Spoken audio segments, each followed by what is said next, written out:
ಸಂದೇಶ, ದೇವರ ಭಕ್ತಿಯನ್ನ ಕಾಪಾಡಿಕೊಳ್ಳಿರಿ, ದೇವರ ಭಕ್ತಿಯನ್ನ ಕಾಪಾಡಿಕೊಳ್ಳಿರಿ. ಅದಕ್ಕೆ ಆಧಾರ ವಾಕ್ಯ 1 ತಿಮೋಥಿ 4ನೇ ಅಧ್ಯಾಯ.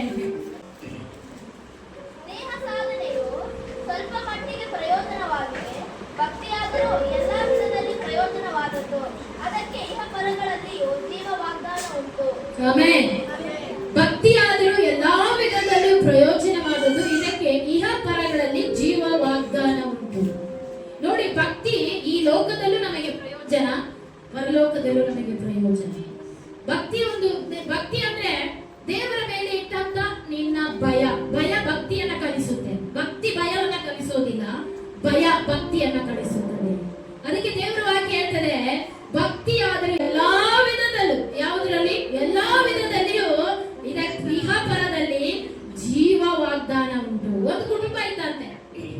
ಒಂದು ಕುಟುಂಬ ಇದ್ದಾಗ ಒಬ್ಬ ಪಾಸ್ಟ್ರು ಅಂದ್ರೆ ಬೇರೆ ಒಬ್ಬ ಸೇವಕರು ಬೇರೆ ಒಬ್ಬರ ಅವರ ಸಭೆಗೆ ಬರುವಂತವರ ಮನೆಗೆ ಪ್ರಾರ್ಥನೆಗೆ ಹೋಗ್ತಾ ಇದ್ದಾರೆ. ಯಾರು? ಒಬ್ಬ ಪಾಸ್ಟ್ರು. ಅಂದ್ರೆ ಇವರು ಈ ಕುಟುಂಬ ಸಭೆಗೆ ಬರೋದಿಲ್ಲ, ಬೇರೆಯವರ ಸಭೆಗೆ ಹೋಗುದು. ಅವರು ಅರ್ಜೆಂಟ್ ಆಗಿ ಪ್ರಾರ್ಥನೆ ಮಾಡ್ತಾ ಇದ್ರಂತೆ, ದೇವರೇ ನಾವು ಹೋಗುವಾಗ ಬರುವಾಗ ಕಾಪಾಡು, ನಮ್ಮನ್ನ ಸುರಕ್ಷಿತವಾಗಿ ಹೋಗಿ ಬರುವಂತೆ ಸಹಾಯ ಮಾಡಂತ. ಅವಾಗ ಇವ್ರು ಹೋಗಿ ಪಾಸ್ಟ್ರು, ಅಯ್ಯ ನಮ್ಮ ಸಭೆಗೆ ಬರ್ತಾರಲ್ಲ ಅವ್ರು ಎಲ್ಲಿದ್ದಾರೆ, ಯಾವ ಕುಟುಂಬಕ್ಕೆ? ಸುಮ್ಮನೆ ನಾವೇ ಗುದ್ದಾಡ್ತಾ ಇದ್ವಿ, ಪ್ರೇಯರ್ಗೆ ಹೋಗಕ್ಕೆ ಹೋಗ್ಬೇಕಂತ ಅರ್ಜೆಂಟ್ ಆಗಿ ನಿಂದೇನು ಅಂತ ಕೇಳಿದ್ರಂತೆ. ಅವಾಗ ಇವ್ರು ಎಲ್ಲಿ ಅರ್ಜೆಂಟ್ ಹೋಗೋಕೆ, ಏನಾದ್ರು ಪ್ರೇಯರ್ಗೆ ಹೋಗ್ತಾರೇನೋ ಅಂತೇಳಿ ಆದ್ರೂ ಕೂಡ ಅದೇ ತಾಳ್ಮೆಯಿಂದ ಕಾದ್ರಂತೆ. ಆಮೇಲೆ ಬಾ, ಏನ್ ಕಾಟ ನೀನ್ ಕೊಡ್ತಿದ್ಯಾ ಅಂತ ಪಾಸ್ಟ್ರಿಗೆ ಅವ್ರು ಗೊತ್ತಿಲ್ಲ, ಪಾಸ್ಟ್ರು ಅಂತ. ಆಮೇಲೆ ಕಾಟ ಕೊಡ್ತೀಯ ಬಾ ಅಂತ ಕರ್ಕೊಂಡು ಹೋದ್ರಂತೆ. ಅವಾಗ ಸಣ್ಣ ಮಕ್ಳು ಇದ್ರಂತ ಅವ್ರ ಜೊತೆಯಲ್ಲಿ, ಯಾರು? ಸಣ್ಣ ಮಕ್ಳು ಇದ್ರಂತ. ಅವ್ರನ್ನ ಕರ್ಕೊಂಡು ಹೋಗುವಾಗ, ಎಲ್ಲಿಗೆ ಹೋಗ್ತಾ ಇದ್ದೀರಾ ಅಂತ ಕೇಳ, ನಾವು ಫಿಲಂ ನೋಡಕ್ ಹೋಗ್ತಾ ಇದೀವಿ. ಏನೋ ಫಿಲಂ ನೋಡಕ್ ಹೋಗ್ತಾ ಇದೀವಿ. ಆಮೇಲೆ ನಿಮ್ಮಮ್ಮ ಏನೋ ಪ್ರೇಯರ್ ಮಾಡಿದ್ರು ಅಂತ ಹೇಳಿದ್ರು. ನಮ್ಮಮ್ಮ ಹೋಗುವಾಗ ಬರುವಾಗ ದೂತರ ಸಂರಕ್ಷಣೆ ಕೊಡು, ಅಲ್ಲಿ ಯಾವ ಕೇಡು ಸಂಭವಿಸಬಾರ್ದು ಅಂತ ಪ್ರಾರ್ಥನೆ ಮಾಡೋದು. ಸಿನಿಮಾಕ್ಕೆ ಹೋಗುವಾಗ ಇವರ ಪ್ರಾರ್ಥನೆ ಏನೋ, ಹೋಗುವಾಗ ಬರುವಾಗ ಕಾಪಾಡಕ ಅಂತ. ನಿಮ್ಮಪ್ಪ ಏನೋ ಪ್ರೇಯರ್ ಮಾಡಿದ್ರು ಅಂದ್ರೆ, ನಮ್ಮಪ್ಪ ನಾವೇ ಬಂದು ಹೋಗಿ ಟಿಕೆಟ್ ತಗೋಕೆ ಸಹಾಯ ಮಾಡಪ್ಪ, ಅಲ್ಲಿ ನೀನೇ ನಮ್ಗೆ ಸಹಾಯ ಮಾಡಂತ. ಎಂತ ಪ್ರಾರ್ಥನೆ! ಭಕ್ತಿ ಅಂದ್ರೆ ಇದಲ್ಲ. ಸಿನಿಮಾಕ್ಕೆ ಹೋಗುವಾಗ ಪ್ರಾರ್ಥನೆ ಮಾಡ್ತಾರೆ, ಏನಕ್ಕೆ ಪ್ರಾರ್ಥನೆ ಮಾಡ್ಬೇಕನ್ನು? ಭಕ್ತಿ ಇಹ ಪರದಲ್ಲೂ ಜೀವವಾಗ್ತದೆ. ಅದಕ್ಕೆ ಮಕ್ಕಳ ಹತ್ರ ಬಹಳ ಹುಷಾರಾಗಿರ್ಬೇಕು. ನೀವೇನು ಮಾತಾಡ್ತೀರೋ ಅದು ಬಹಳ ಜ್ಞಾನವಂತರ. ಸಣ್ಣ ಮಕ್ಕಳು ಇರ್ತಾರೋ ಅದ ಅವ್ರು ಸುಳ್ಳು ಹೇಳೋದಿಲ್ಲ. ನೀವು ಕಲಿಯುವಾಗ ಅವರಿಗೆ ಒಳ್ಳೆತನ ಹೇಳ್ಕೊಡುವಾಗ ಅವರಲ್ಲಿ ಭಕ್ತಿ ವೃದ್ಧಿಯನ್ನ ದೇವರು ಬರ್ತಾನೆ. ಅದೇ ಪ್ರಕಟಣೆ 22:10 ಮತ್ತೆ 11ನೇ ವಚನ ಓದಿ. ಇದಲ್ಲದೆ ಅವನು ನನಗೆ ಈ ಪುಸ್ತಕದಲ್ಲಿರುವ ಪ್ರವಾದನ ವಾಕ್ಯಗಳನ್ನು ಗುಪ್ತವಾಗಿಡಬೇಡ, ಇವು ನೆರವೇರುವ ಸಮಯವು ಸಮೀಪವಾಗಿದೆ. ಅನ್ಯಾಯ ಮಾಡುವವನು ಇನ್ನೂ ಅನ್ಯಾಯ ಮಾಡಲಿ, ಮೈಲಿಗೆಯಾದವನು ತನ್ನನ್ನು ಇನ್ನೂ ಮೈಲಿಗೆ ಮಾಡಿಕೊಳ್ಳಲಿ, ನೀತಿವಂತನಿಗೆ ನೀತಿಯನ್ನು ಅನುಸರಿಸಲಿ, ಪವಿತ್ರನು ತನ್ನನ್ನು ಇನ್ನೂ ಪವಿತ್ರ ಮಾಡಿಕೊಳ್ಳಲಿ. ಆಮೆನ್. ಅಲ್ಲೇನ್ ಹೇಳ್ತಾ ಇದ್ದಾನೆ? ಈ ಪ್ರವಾದನ ವಾಕ್ಯಗಳನ್ನ ನೀನು ಎಲ್ಲವನ್ನ ಗುಪ್ತವಾಗಿಡ್ರಿ. ಅನ್ಯಾಯ ಮಾಡೋನು ಅನ್ಯಾಯ ಮಾಡಲಿ, ಅಂದ್ರೆ ಮೈಲಿಗೆ ಆದವನು ಇನ್ನೂ ಮೈಲಿಗೆ ಆಗಲಿ, ಪವಿತ್ರ ನಿನ್ನನ್ನು ಪವಿತ್ರಪಡಿಸಿ, ನೀತಿವಂತನು ಇನ್ನೂ ನೀತಿಯನ್ನು ಅನುಸರಿಸಲಿ. ನಾನ್ ಬೇಗನೆ ಬರ್ತೇನೆ, ಬಂದು ಏನ್ ಮಾಡ್ತೇನೆ? ಅವನವನ ನಡತೆಗೆ ತಕ್ಕ ಪ್ರತಿಫಲವನ್ನ ನಾನು ಕೊಡುತ್ತೇನೆ. ಅದಕ್ಕೆ ದೇವರ ವಾಕ್ಯದಲ್ಲಿದೆ, ನಿನ್ನ ಭಕ್ತಿ ನೀನು ಮಾಡಿದ ಭಕ್ತಿ ಇಹದಲ್ಲಾಗಲಿ ಪರದಲ್ಲಿ ಅದು ಹಾಗೇ ಇರುತ್ತೆ. ಅದಕ್ಕೆ ಯಾವತ್ತೂ ನಷ್ಟ ಆಗೋದಿಲ್ಲ. ಅದಕ್ಕೆ ಯಾರಾದ್ರೂ ಹೆಂಗಾದ್ರೂ ಇರಲಿ, ನಾನು ನನ್ನ ಕುಟುಂಬ ಯೆಹೋವನನ್ನೇ ಸೇವಿಸಿ. ದೇವರು ಯೋಶುವ ಒಂದು ಮಾತು ಹೇಳ್ತಾನೆ, ನಿಮಗೆ ಸರಿ ಕಾರಣವಾಗಿ ನೀವು ಹೇಗಾದ್ರೂ ಬದುಕಿರಿ, ಆದ್ರೆ ನಾನು ನನ್ನ ಕುಟುಂಬ ಯೆಹೋವನನ್ನೇ ಸೇವಿಸ್ತೇನೆ. ನೀವು ಇವತ್ತು ನೀವೇ ಹೇಳ್ಬೇಕು, ನಾನು ನನ್ನ ಕುಟುಂಬ ಯೆಹೋವನನ್ನೇ ಸೇವಿಸ್ತೇನೆ. ಹಲ್ಲೆಲೂಯ. ನಾನು ನನ್ನ ಕುಟುಂಬದಲ್ಲಿ ಜೀವಿಸೋದು ದೇವರಿಗಾಗಿ. ಯಾರನ್ನಾದ್ರೂ ನೀವು ತಳ್ಳಿಬಿಡಿ, ದೇವರನ್ನ ತಳ್ಳಿ ಬಿಡಬೇಕಾಗುವುದು. ದೇವರು ನಮಗೆ ಎಲ್ಲದರಲ್ಲೂ ಜೀವ ವಾಗ್ದಾನವನ್ನ ನಮಗೆ ಕೊಟ್ಟಿದ್ದಾನೆ. ಈ ಕಾಲದಲ್ಲಿ ದೇವ ಭಕ್ತಿ ವೇಗವಾಗಿ ಕಡಿಮೆ ಆಗ್ತಾ ಬರ್ತಾ ಇದೆ. ಏನು ಯಾಕೆ ಕಡಿಮೆ ಆಗ್ತಾ ಇದೆ ಅಂದ್ರೆ ಈ ಒಂದು ಲೋಕದಲ್ಲಿ ಏನೇನು ಬರ್ತಾ ಇದೆ ಅಂದ್ರೆ ಟಿವಿ, ಮೊಬೈಲು. ಇವತ್ತು ಕ್ರೈಸ್ತರ ಮನೆಗಳಲ್ಲಿ ಟಿವಿ, ಮೊಬೈಲು, ಪ್ರತಿಯೊಂದು ಕಂಪ್ಯೂಟರ್ ಇಂದ ಅನೇಕ ಕುಟುಂಬಗಳಲ್ಲಿ ಸತ್ಯವೇದ ಓದೋದು ಕಡಿಮೆ ಆಗ್ತಾ ಇದೆ. ಏನಾಗ್ತಾ ಇದೆ? ಸತ್ಯವೇದ ಓದೋದು ಕಡಿಮೆ ಆಗ್ತಾ ಇದೆ, ಪ್ರಾರ್ಥಿಸುವುದು ಕಡಿಮೆ ಆಗ್ತಾ ಇದೆ, ದೇವ ಭಕ್ತಿ ಕಡಿಮೆ ಆಗ್ತಿದೆ. ಇನ್ನು ಒಂದು ಗುಂಪಿನ ನಾನು ದೇವ ಭಕ್ತಿಯಲ್ಲಿರುವುದರಿಂದ ಏನು ಪ್ರಯೋಜನ, ಏನಾದ್ರೂ ಪ್ರಯೋಜನ ಇದೆಯಾ ಅನ್ನುವಂತ ಮಟ್ಟಿಗೆ ಈ ಲೋಕದಲ್ಲಿ ಜನ ಇದ್ದಾರೆ. ಆದ್ರೆ ನನ್ನ ಮಕ್ಕಳಿಗೆ ಮದುವೆ ಆಗಿಲ್ಲ, ನನ್ನ ವ್ಯಾಪಾರ ಸರಿಯಾಗಿ ಆಗಿಲ್ಲ, ಮತ್ತೆ ನನಗೆ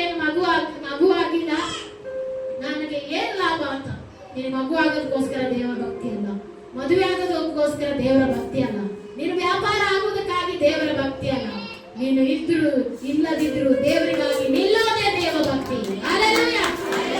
ದೇವರು ಕೊಡ್ತಾನೆ, ಕೊಡದೇ ಇರ್ತಾನೆ, ಆದ್ರೂ ದೇವರ ಭಕ್ತಿಯಲ್ಲಿ ಒಂದು ಚೂರು ವ್ಯತ್ಯಾಸ ಆಗಬಾರ್ದು. ಯೋಬ ಹೇಳ್ತಾನೆ, ಇಲ್ಲದಾಗ ಏನು ಅಂತ ಹೇಳ್ತಾನೆ, ಇದ್ರು ಇಲ್ಲದಿದ್ರು ದೇವರಿಗೆ ನಾವು ಸ್ತೋತ್ರ ಮಾಡಲೇಬೇಕು. ಏನು ಇಲ್ಲದವನಾಗಿ ಬಂದೆ, ಏನು ಇಲ್ಲದವನಾಗಿ ಗತಿಸಿ ಹೋಗ್ತೇನೆ. ದೇವರೇ ಕೊಟ್ಟನು, ದೇವರೇ ತೆಗೆದುಕೊಂಡನು, ದೇವರ ನಾಮಕ್ಕೆ ಸ್ತೋತ್ರ ಎಂಬುದಾಗಿ. ಯಾಕೆ ದೇವರ ಆತನ ಭಕ್ತಿವಂತನಲ್ವಾ? ಆತನಿಗೆ ಯಾಕೆ ಕಷ್ಟಗಳು ಬರಬೇಕಿತ್ತು? ಯಾಕೆ ಆತನಿಗೆ ಶೋಧನೆಗಳು ಬರಬೇಕಿತ್ತು? ಆದ್ರೆ ಆತನು ನಂಬಿಗಸ್ತನಾಗಿದ್ದ. ಹಲ್ಲೆಲೂಯಾ.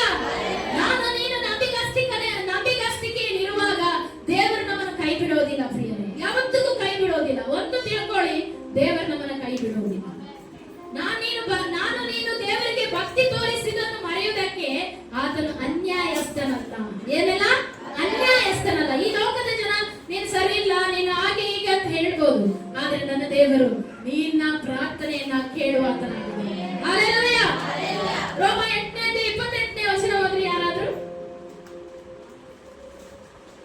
ಇದಲ್ಲದೆ ದೇವರ ಸಂಕಲ್ಪದ ಮೇರೆಗೆ ಕರೆಯಲ್ಪಟ್ಟು ಆತನನ್ನು ಪ್ರೀತಿಸುವವರ ಹಿತಕ್ಕಾಗಿ ಎಲ್ಲಾ ಕಾರ್ಯಗಳು ಅನುಕೂಲವಾಗುತ್ತವೆ ಎಂದು ನಮಗೆ ಗೊತ್ತದೆ. ಹಲ್ಲೆಲೂಯಾ. ದೇವರ ಸಂಕಲ್ಪದ ಮೇರೆಗೆ ಕರೆಯಲ್ಪಟ್ಟ ನನ್ನನ್ನ ನಿನ್ನನ್ನ ಪ್ರೀತಿಸುವವರ ಹಿತಕ್ಕಾಗಿ ಎಲ್ಲಾ ಕಾರ್ಯಗಳು ಅನುಕೂಲ ಮಾಡಲು. ಎಲ್ಲ ಕಾರ್ಯಗಳು ನಿನಗೆ ಅನುಕೂಲವಾಗಬೇಕಂದ್ರೆ ನನ್ನನ್ನ ನಿನ್ನನ್ನ ದೇವರು ಪ್ರೀತಿಸಿದ್ದಾನೆ. ಹಲ್ಲೆಲೂಯಾ. ನನ್ನನ್ನ ನಿನ್ನನ್ನ ದೇವರು ಪ್ರೀತಿಸಿರುವುದಾದ್ರೆ ಎಲ್ಲ ಕಾರ್ಯಗಳು ನನಗೆ ನಿನಗೆ ದೇವರು ಅನುಗ್ರಹ ಮಾಡ್ತಾರೆ. ಹಲ್ಲೆಲೂಯಾ. ದೇವ ಭಕ್ತಿ ಇರೋದ್ರಲ್ಲೂ ಪರದಲ್ಲಿ ಜೀವ ವಾಗ್ದಾನ ಉಂಟು. ಆದ್ದರಿಂದ ದೇವ ಭಕ್ತಿಯನ್ನು ಬಿಟ್ಟು ಬಿಡಬೇಡ್ರಿ. ಏನ್ ಮಾಡ್ರಿ? ಬಿಟ್ಟು ಬಿಡಬೇಡ್ರಿ. ಇವತ್ತು ಒಂದು ಸ್ವಲ್ಪ ವಾಕ್ಯ ಜಾಸ್ತಿ ಓದಿದ್ದೀನಿ ಅಂದ್ರೆ ಇನ್ನೊಂದು ಸ್ವಲ್ಪ ಜಾಸ್ತಿ ಹೋಗ್ಬೇಕು. ನೋಡಿ, ನೀವು ಕರ್ತನ ಮುಂದೆ ದೇವ ಭಕ್ತಿ ಉಳ್ಳವರಾಗಿದ್ದರೆ ನಿಮ್ಮ ಮಕ್ಕಳು, ನಿಮ್ಮ ಸಂತತಿಯು ಆಶೀರ್ವದಿಸಲ್ಪಡುತ್ತದೆ. ದೇವ ಭಕ್ತಿಯ ರಹಸ್ಯ, ದೇವರ ಭಕ್ತಿಯ ರಹಸ್ಯವೇನು ಎಂಬುದಾಗಿ ನಾವು ನೋಡುವುದಾದ್ರೆ ಧರ್ಮೋಪದೇಶಗಳ 4ನೇ ಅಧ್ಯಾಯ 40ನೇ ವಚನ.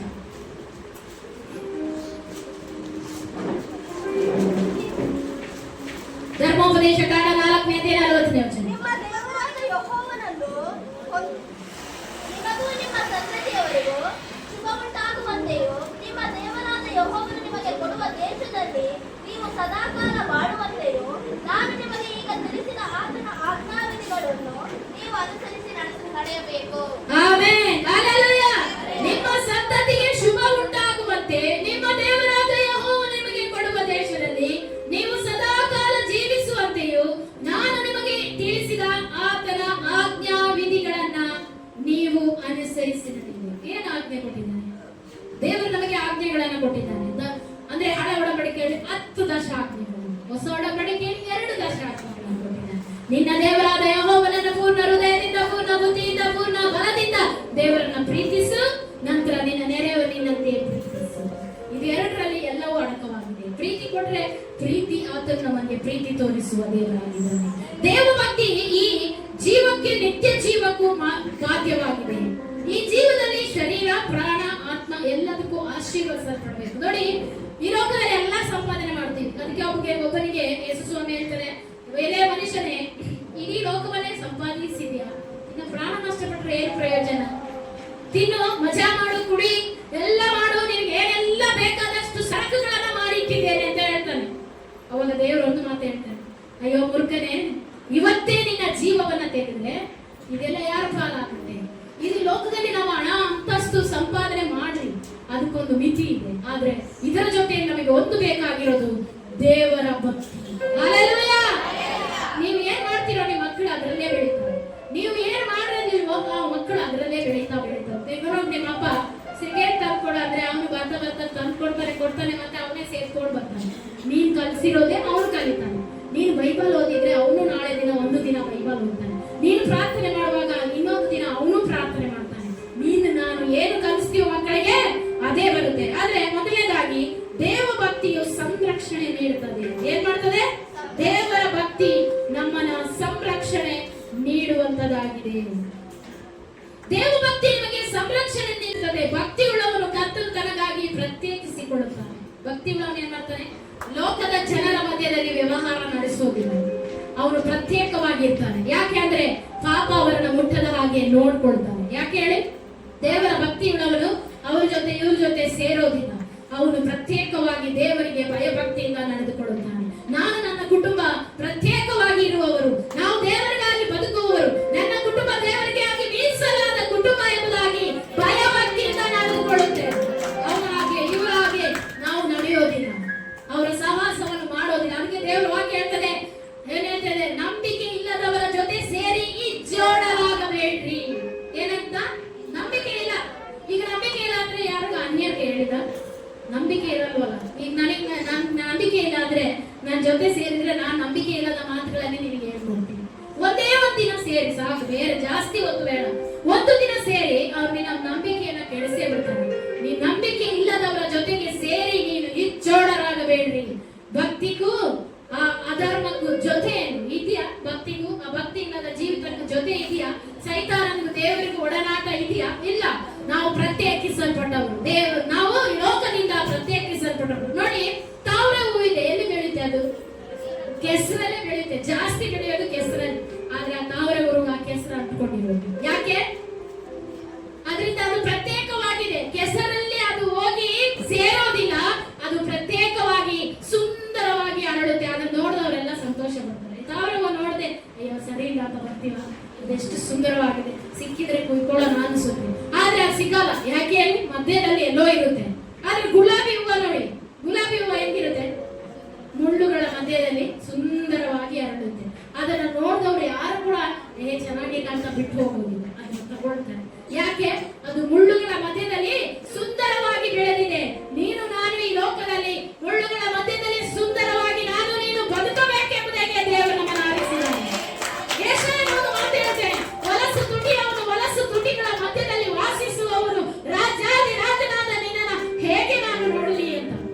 ಹೊಲಸು ತುಟಿಗಳ ಮಧ್ಯದಲ್ಲಿ ನಾನು ನೀನು ಜೀವಿಸ್ತಾ ಇದ್ದೇನೆ. ಆದ್ರೆ ನಾವು ಕೂಡ ಅವರ ಹಾಗೆ ನಾವು ತುಟಿಗಳನ್ನ ಹೊಲಸು ಮಾಡಿಕೊಳ್ಳಬಾರದು. ಏನ್ ಮಾಡ್ಕೊಳ್ಬಾರ್ದು? ಅವ್ರು ಬೈತಾರಂತ ನಾನು ಬೈದ್ರೆ ನನಗೂ ಅವ್ರಿಗೆ ಏನು ವ್ಯತ್ಯಾಸ? ಹೇಗಾದ್ರೂ ಬದುಕಲಿ, ಅದು ಅವರವರಿಗೆ ಬಿಟ್ಟಿದ್ದು. ಆದ್ರೆ ನೀನು ನಾನು ಭಕ್ತಿವಂತನಾಗಿ ಬದುಕಬೇಕು. ನಾನು ನೀನು ಭಕ್ತಿವಂತನಾಗಿ ಜೀವಿಸುವಾಗ ಖಂಡಿತ ಇದು ಇಹದಲ್ಲ, ಪರದಲ್ಲಿ. ಪರದಲ್ಲಿ ಏನಾಗಿದೆ? ಜೀವ ವಾಗ್ದಾನಗಳು ನಮಗೆ ದೇವರು ಅನುಗ್ರಹಿಸ್ತಾನೆ. ನೋಡಿ, ಆದ್ರೆ ದೇವ ಭಕ್ತಿಯನ್ನು ನೀತಿವಂತನಾಗಿದ್ದ ಲೋಟನಿಗೆ ಕರ್ತನ ದಯೆ ದೊರಕಿತು. ಲೋಟನು ನೀತಿವಂತನೇ, ಅವನೇನು ಪಾಪಿಷ್ಟನಲ್ಲ. ದೇವರು ಹೇಳ್ತಾನೆ, ಆ ದೂತನು ಆ ಲೋಟನನ್ನ ಸಂರಕ್ಷಣೆ ಮಾಡೋದಕ್ಕಾಗಿ ಪರಲೋಕದಿಂದ ಇಳಿದು ಬಂದ. ಸೊದೋಮ್ ಗೊಮೋರಕ್ಕೆ ನಾಶನ ಬರ್ತಾ ಇದೆ ಅಂತ ಗೊತ್ತಾಗಿ ಲೋಟನನ್ನ ಕಾಪಾಡುವುದಕ್ಕಾಗಿ ಯಾರು ಬರ್ತಾ ಇದ್ದಾರೆ? ದೂತರು ಬರ್ತಾ ಇದ್ದಾರೆ. ದೂತರು ಬಂದಾಗ ಆ ಒಂದು ಸೊದೋಮ್ ಗೊಮೋರದ ಜನರು ಆ ದೂತರನ್ನು ಕೂಡ ಬಿಡೋದಿಲ್ಲ. ಆಗ ದೇವರ ಸೊದೋಮ್ ಗೊಮೋರಕ್ಕೆ ಬೆಂಕಿಯನ್ನ ಕಳಿಸ್ತಾರೆ. ಆಗ ಲೋಟನ ಕುಟುಂಬವನ್ನ ದೇವರು ಕಾಪಾಡ್ತಾ ಇದ್ದಾರೆ. ನೀನು ನಾನು ಭಕ್ತಿವಂತರು ನೀತಿವಂತನಾಗಿದ್ದಾರೆ, ನಿನ್ನ ನನ್ನ ಕುಟುಂಬವನ್ನು ದೇವರು ಕಾಪಾಡ್ತಾರೆ. ಎಲ್ಲೂ ಹೋಗೋದು ಬೇಕಾಗಿಲ್ಲ. ನಾನು ನೀನು ಭಕ್ತಿವಂತರಾಗಿದ್ದಾರೆ, ನನ್ನ ನಿನ್ನ ಕುಟುಂಬವನ್ನು ದೇವರು ಕಾಪಾಡ್ತಾರೆ. ನೋಹನ ಕುಟುಂಬವನ್ನು ಕಾಪಾಡಿದ್ರು. ಏನಿದ್ರು ಅಲ್ಲಿ ಮನುಷ್ಯನು ಯೋಚಿಸುವುದೆಲ್ಲ ಬರೀ ಕೆಟ್ಟದೇ ಅಂತೆ. ಬೈಬಲ್ ಹೇಳುತ್ತೆ, ಬರೀ ಯೋಚಿಸುವುದೆಲ್ಲ ಕೆಟ್ಟದೇ. ಅವರು ಹುಟ್ಟಿದ ದಿನದಿಂದ ಬರೀ ಕೆಟ್ಟದನ್ನೇ ಯೋಚಿಸ್ತಾರೆ.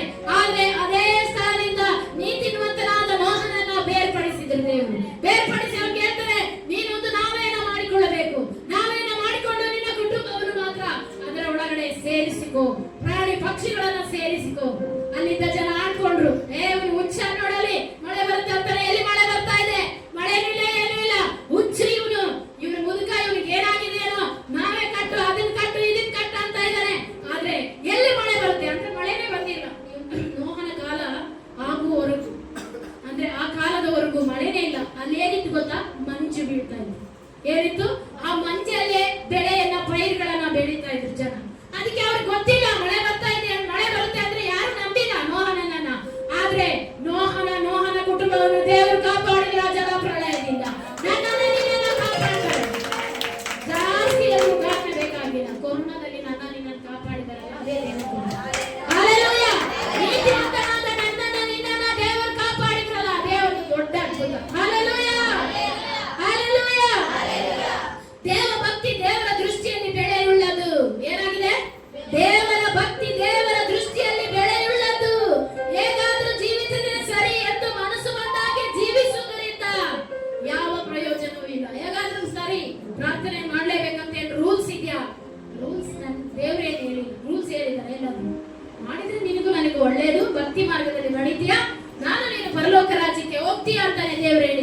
ಆದ್ರೆ ದೇವರು ಅದೇ ನಮ್ಗೆ ಎರಡನ್ನೂ ಇಟ್ಟಿದ್ದಾನೆ. ಏನಾದ್ರೂ ಮಾಡ್ಕೊ, ಒಳ್ಳೇದಾದ್ರೂ ತಗೋ, ಕೆಟ್ಟದಾದ್ರೂ ತಗೋ, ನಿನಗೂ ನನಗೂ ಬಿಟ್ಟಿರೋದು. ಆದ್ರೆ ದೇವ ಭಕ್ತಿಯುಳ್ಳವರು ಕರ್ತನ ದೃಷ್ಟಿಯಲ್ಲಿ ಅಮೂಲ್ಯರಾದವರನ್ನು ಅವರ ನೀರಿನ ಕಾಲುವೆಗಳ ಬಳಿಯಲ್ಲಿ ಬೆಳೆದ ಅಮರದಂತಿವನು.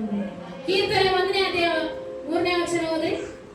ಅವನು ನೀರಿನ ಕಾಲುವೆಗಳ ಬಳಿಯಲ್ಲಿ ಬೆಳೆದಿರುವ ಮರದ ಹಾಗಿರುವನು. ಅಂತ ಮರವು ತಕ್ಕ ಕಾಲದಲ್ಲಿ ಫಲ ಕೊಡುತ್ತದಲ್ಲ, ಅದರ ಎಲೆ ಬಾಡುವುದರಿಂದ ಅದರಂತೆ ಅವನ ಕಾರ್ಯವೆಲ್ಲವೂ ಸಫಲವಾಗುವುದು. ಆಮೆನ್. ನೀರಿನ ಕಾಲುವೆಗಳ ಬಳಿಯಲ್ಲಿ ಬೆಳೆದಿರುವ ಮರ ತಕ್ಕ ಕಾಲದಲ್ಲಿ ಫಲ ಕೊಡುತ್ತೆ. ಈಗ ನಮ್ಮ ಮನೆಯಲ್ಲಿ ಒಂದು ಮರ ನಟ್ಟಿದ್ದೀವಿ, ನೀರ್ ಹಾಕ್ತಾನೆ ಇದ್ರೆ ಅದು ಯಾವಾಗ ಬೇಕೋ ಅವಾಗ ಫಲ ಕೊಡ್ತಾ ಹೋಗುತ್ತೆ. ನೀರೇ ಇಲ್ಲ ಅಂದ್ರೆ ಏನಾಗುತ್ತೆ? ಒಣಗಿ ಹೋಗುತ್ತೆ. ನನ್ನ ನಿನ್ನ ಜೀವಿತ ನೀರಿಲ್ಲದೆ ಒಣಗಿ ಹೋದ ಆ ಒಂದು ಬರಡು ಭೂಮಿಗೆ ನನ್ನ ನಿನ್ನ ಜೀವಿತ ಆಗಬಾರದು. ನನ್ನ ನಿನ್ನ ಜೀವಿತ ನೀರಿನ ಕಾಲುವೆಯಲ್ಲಿ ಬೆಳೆದಿರುವ ಆ ಮರದ ಹಾಗೆ ನೀವು ಬೆಳೆಯಬೇಕು. ನೀವು ರಾಜಾದಿರಾಜನ ಕುಟುಂಬದಲ್ಲಿ ಬಾಧ್ಯಸ್ಥರಾಗಿರುವುದರಿಂದ ನೀವು ಸಾಧಾರಣರಾದವರಲ್ಲ. ನಾವು ಸಾಧಾರಣವಾಗಿ ದೇವರು ನಮ್ಮನ್ನು ಆರಿಸಿದಿಲ್ಲ. ಮಕ್ಕಳಾಗುವ ಭಾಗ್ಯ ಯಾರಿಗೆ ಕೊಟ್ಟಿದ್ದಾರೆ ಹೇಳಿ? ನೋಡಿ, ದೇವದೂತರಿಗೂ ನಮ್ಮಂತ ಭಾಗ್ಯ ಕೊಡ್ಲಿಲ್ಲ ದೇವರು. ದೇವದೂತರು ತಪ್ಪು ಮಾಡಿದಾಗ ಪರಲೋಕದಿಂದ ತಳ್ಳಿಬಿಟ್ರು, ಈ ಲೋಕಕ್ಕೆ ತಳ್ಳಿಬಿಟ್ಟಾಗ ಸೈತಾನನಾಗಿ ಮಾಡಲ್ಪಟ್ಟರು. ಇವತ್ತು ನೀವು ಪಾಪ ಮಾಡಿದಕ್ಕೆ ಪ್ರತಿಯಾಗಿ ಯೇಸು ಕ್ರಿಸ್ತನೇ ಧರೆಗೆ ಇಳಿದು ಬಂದು ನನಗೂ ನಿನಗೂ ರಕ್ಷಣೆಯನ್ನು ಕೊಟ್ಟಿದ್ದಾನೆ. ಹಲ್ಲೆಲೂಯಾ! ನನಗೂ ನಿನಗೂ ರಕ್ಷಣೆ ಕೊಟ್ಟಿದ್ದಾನೆ. ದೇವರ ಮಕ್ಕಳಾಗುವ ಭಾಗ್ಯವನ್ನು ಕೊಟ್ಟಿದ್ದಾನೆ. ಯಾರಿಗೂ ಕೊಡದ ಭಾಗ್ಯ, ಸೌಭಾಗ್ಯವನ್ನು ದೇವರು ನಮಗೆ ನಿನಗೆ ಕೊಟ್ಟಿದ್ದಾನೆ. ಇಬ್ರಿಯ ಪತ್ರಿಕೆ 12ನೇ ಅಧ್ಯಾಯ 22ನೇ ವಚನ ಯಾರಾದ್ರೂ ಓದ್ರಿ. ಆದರೆ ನೀವು ಚೀಯೋನ್ ಪರ್ವತಕ್ಕೂ ಜೀವ ಸ್ವರೂಪನಾದ ದೇವರ ಪಟ್ಟಣವಾಗಿರುವ ಪರಲೋಕದ ಯೆರೂಸಲೇಮಿಗೂ ಉತ್ಸವ ಸಂಘದಲ್ಲಿ ಕೂಡಿರುವ ಕೋಟ್ಯಾನುಕೋಟಿ ದೇವದೂತರ ಬಳಿಗೂ ಪರಲೋಕದಲ್ಲಿ ಹೆಸರು ಬರೆಸಿಕೊಂಡಿರುವ ಚೊಚ್ಚಲ ಮಕ್ಕಳ ಸಭೆಗೂ ಎಲ್ಲರಿಗೆ ನ್ಯಾಯಾಧಿಪತಿಯಾಗಿರುವ ದೇವರ ಬಳಿಗೂ ನೀವು ಚೀಯೋನ್ ಪರ್ವತಕ್ಕೂ ಜೀವ ಸ್ವರೂಪನಾದ ದೇವರ ಪಟ್ಟಣವಾಗಿರುವ ಪರಲೋಕದ ಯೆರೂಸಲೇಮಿಗೂ ಬಂದಿದ್ದೀರಾ. ಎಲ್ಲಿಗೆ ಬಂದಿದ್ದೀರಾ? ಜೀವ ಸ್ವರೂಪನಾದ ಪರ್ವತಕ್ಕೂ. ಚೀಯೋನ್ ಪರ್ವತ ಅಂದ್ರೆ ಚೀಯೋನ್ ಪರ್ವತ ಎಲ್ಲಿದೆಯಾ ಅನ್ಕೋಬೇಡಿ, ಅದೇ ಪರಲೋಕ. ಹಲ್ಲೆಲೂಯಾ! ಆ ಪಟ್ಟಣಕ್ಕೆ ನೀವು ಬಂದಿದ್ದೀರಾ. ದೇವರ ಕೇಳ್ತಾರೆ, ಕೀರ್ತನೆ 93ನೇ ವಚನ, ನಿನ್ನನ್ನು ಬೇಟೆಗಾರನ ಬಲೆಯಿಂದಲೂ ಮರಣಕ್ಕೆರ ವ್ಯಾಧಿಯಿಂದಲೂ ತಪ್ಪಿಸುವವನು ಆತನೇ. ನಾನು ನಿನ್ನ ಇವತ್ತಿನ ಮರಣಕರ ರೋಗವಾಗಲಿ ಈ ಬೇಟೆಗಾರನ ಬಲೆಗಾಗಲಿ ಸಿಗದಂತೆ ಕಾಪಾಡಿದುದು ನಿನ್ನ ನನ್ನ ಸಾಮರ್ಥ್ಯದಿಂದಲ್ಲ, ದೇವರ ಕೃಪೆಯಿಂದಲೇ. ನೋಡಿ, ಹೋಗ್ತಾ ಇರ್ತೀವಿ, ಮಾರ್ಗ ಹೋಗ್ತಾ ಇರುತ್ತೆ, ಗಾಡಿಗಳು ಹೋಗ್ತಾ ಇರುತ್ತೆ, ಜಸ್ಟ್ ಮಿಸ್ ಆಗಿ ನೀವು ತಪ್ಪಿಸ್ಕೊಂಡ್ರಿ. ಎಷ್ಟೋ ಸಲ ಅದು ದೇವರ ಕೃಪೆ.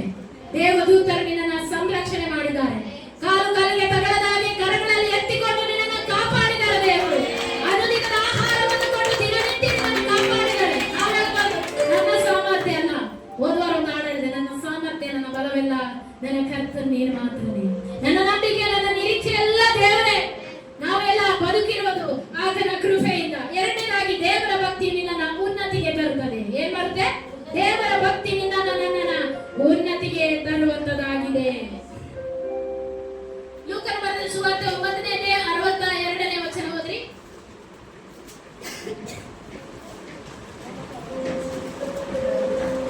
ಯೇಸು ಅವನಿಗೆ, ಯಾವನಾದರೂ ನೇಗಿಲಿನ ಮೇಲೆ ತನ್ನ ಕೈಯನ್ನು ಹಾಕಿ ಹಿಂದಕ್ಕೆ ನೋಡಿದರೆ ಅವನು ದೇವರ ರಾಜ್ಯಕ್ಕೆ ತಕ್ಕವನಲ್ಲವೆಂದು ಹೇಳಿದನು. ದೇವರ ಅಂದ್ರೆ ನೊಗಕ್ಕೆ, ತನ್ನ ನೊಗಕ್ಕೆ ಕೈಯನ್ನು ಕೊಟ್ಟು ಹಿಂದೆ ನೋಡಿದರೆ ಅವನು ನನಗೆ ತಕ್ಕವನಲ್ಲ ಅಂತ ಹೇಳಿದ್ದಾನೆ. ಒಂದು ಸಲ ನೀನು ಯೇಸು ಕ್ರಿಸ್ತನ ನಂಬಿದ್ಯಾ, ಹಿಂದಿರುಗಿ ನೋಡಬೇಡ. ಈ ಲೋಕದ ಆಸೆಯನ್ನ ಹಿಂದಿರುಗಿ ನೋಡಬೇಡಿ. ಹಲ್ಲೆಲೂಯಾ! ದೇವರ ಭಕ್ತಿಯನ್ನು ಸಂರಕ್ಷಿಸುವುದು ಮಾತ್ರ ಅಲ್ಲ, ತಕ್ಕ ಕಾಲದಲ್ಲಿ ನಿಮ್ಮನ್ನ ಉನ್ನತಿಗೆ ತರುತ್ತದೆ. ಉನ್ನತಿ ಆಗ್ಬೇಕಂದ್ರೆ ದೇವರು ಅಲ್ಲಿಂದಲ್ಲ ನಾವು ಉನ್ನತಿ ಆಗೋದು. ದೇವರ ಕೃಪೆಯಿಂದಲೇ ನಾವು ಉನ್ನತಿಗೆ ಬರ್ತೇವೆ. ಉದ್ಧಾರ ಮೂಢನಿಂದಾಗಲಿ ಪಡುವನಿಂದಾಗಲಿ ಬರುವುದಿಲ್ಲ, ಉದ್ಧಾರವು ಯೆಹೋವನಿಂದಲೇ. ಹಲ್ಲೆಲೂಯಾ! ಉದ್ಧಾರ ಆಗ್ಬೇಕಂದ್ರೆ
ನನ್ನ ಕೈ ಹಿಡಿದೇ ಹಿಡಿತಾನೆ.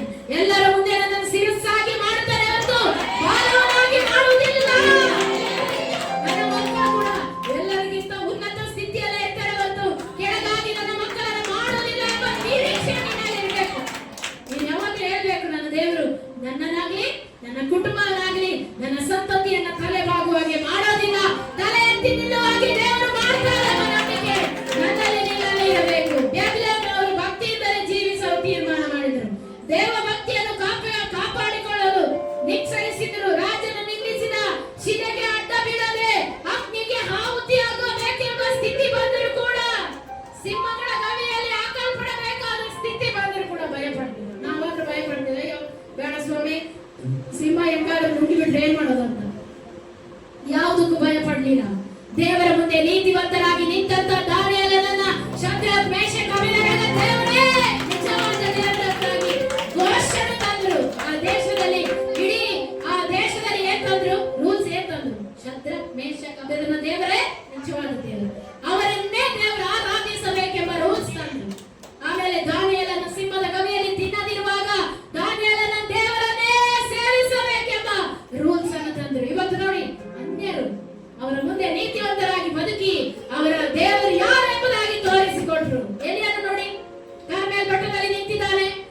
ಬಾಲನ ಪ್ರವಾದಿಗಳನ್ನು 450 ಮಂದಿ ನಿಂತಿದ್ದಾರೆ. ಎಲಿಯನು ಒಬ್ಬನೇ ಭಕ್ತಿವಂತನು, ಭಯ ಪಡಲಿಲ್ಲ, ವೈರಾಗ್ಯವುಳ್ಳ ಪ್ರಾರ್ಥನೆ ಮಾಡಿದ. ನನ್ನ ದೇವರೇ, ಪರಲೋಕದಲ್ಲಿ ಆಸೀನನಾಗಿರುವ ಆತನೇ, ಪರಲೋಕದಲ್ಲಿ ನೀನು ಹೇಳಿದ್ಯಾ ನಾನು ದಹಿಸುವ ಅಗ್ನಿ ಎಂಬುದಾಗಿ, ಆ ದಹಿಸುವ ಅಗ್ನಿಯನ್ನು ಕಳುಹಿಸು, ನೀನೇ ದೇವರ ಎಂಬುದಾಗಿ ನಿರೂಪಿಸು. ನಿನಗೆ ಭಕ್ತಿ ಇರಬೇಕು. ನನ್ನ ದೇವರು ಯಾರು ಎಂಬುದಾಗಿ ನಿರೂಪಿಸುವಂತ ದೈವಿಕ ಭಕ್ತಿ ನನ್ನಲ್ಲಿ ನಿನ್ನಲ್ಲಿ ಇರಬೇಕು ಪ್ರಿಯರೇ. ಹಲ್ಲೆಲೂಯಾ. ಆ ಯುವಕರು ಭಕ್ತಿಯನ್ನು ಬಿಡಲಿಲ್ಲ, ಪ್ರಾರ್ಥನೆ ಮಾಡೋದನ್ನು ನಿಲ್ಲಿಸಲಿಲ್ಲ. ಇವತ್ತು ಯಾರಾದ್ರೂ ಬೈಲಿ, ಪ್ರಾರ್ಥನೆ ನಿಲ್ಲಿಸ್ಬಿಡ್ತೀವಿ. ನೀನು ಬೈಯುವಾಗ ಪ್ರಾರ್ಥನೆ ಬಿಡೋದು, ಬೈದೇ ಇರುವಾಗ ಪ್ರಾರ್ಥನೆ ಮಾಡೋದಕ್ಕೆ ನೀನು ನಾನು ಅಲ್ಲ, ಅದು ದೇವರ ಕೃಪೆ. ಅದು ನಾನು ನೀನು ನಿಂತಿರೋದು ದೇವರ ಕೃಪೆಯಿಂದ. ಪ್ರಾರ್ಥನೆ ಬಿಡಬೇಡಿ. ಪ್ರಾರ್ಥನೆಯಲ್ಲಿ ಪ್ರಾರ್ಥನೆಯಲ್ಲಿ ಒಂದು ದೈವಿಕವಾದ ಕೃಪೆ ಇದೆ. ಬೆಳಗಿನ ಜಾವ ಪ್ರಾರ್ಥನೆ ಮಾಡುವಾಗ ನೀವು ಕೇಳಬೇಕು, ದೇವರೇ ಇವತ್ತು ಬೆಳಗಿನ ದಿನದಲ್ಲಿ ನನ್ನ ಮೇಲೆ ನಿನ್ನ ದೈವಿಕ ಕೃಪೆ ಇರುವುದು, ನನ್ನ ಕುಟುಂಬದ ಮೇಲೆ, ನನ್ನ ಮಕ್ಕಳ ಮೇಲೆ, ನನ್ನ ಎಲ್ಲ ಪರಿವಾರದ ಮೇಲೆ ನಿನ್ನ ಕೃಪೆ ಇರುವುದು. ನೋಡಿ, ಪರಲೋಕದಿಂದ ಮನ್ನಾ ಸುರಿತಾ ಇತ್ತು. ಯಾವಾಗ? ಇಸ್ರಾಯೇಲ್. ಯಾವಾಗ ಸಿಗ್ತೈತೆ ಅದು? ಮುಂಜಾನೆ ಇನ್ನು ಮೊಬ್ಬಿರುವಾಗಲೇ ಆ ಪರಲೋಕದ ಮನ್ನಾ ಸುರಿತಾ ಇತ್ತು. ಇವತ್ತು ನನಗೂ ನಿನಗೂ ದೇವರ ವಾಕ್ಯವನ್ನು ಮನ್ನವಾಗಿ ಇಟ್ಟಿದ್ದಾನೆ. ಹಲ್ಲೆಲೂಯಾ.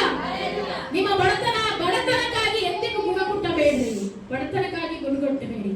ನಿಮ್ಮ ಹೋರಾಟಗಳಲ್ಲಿ ನಾವು ಸೋತು ಹೋಗಬಾರ್ದು. ನಮಗೆ ಹೋರಾಟ ಬಂತು, ಕಷ್ಟ ಬಂತು ಅಂತ ಸೋತು ಹೋಗಬಾರ್ದು.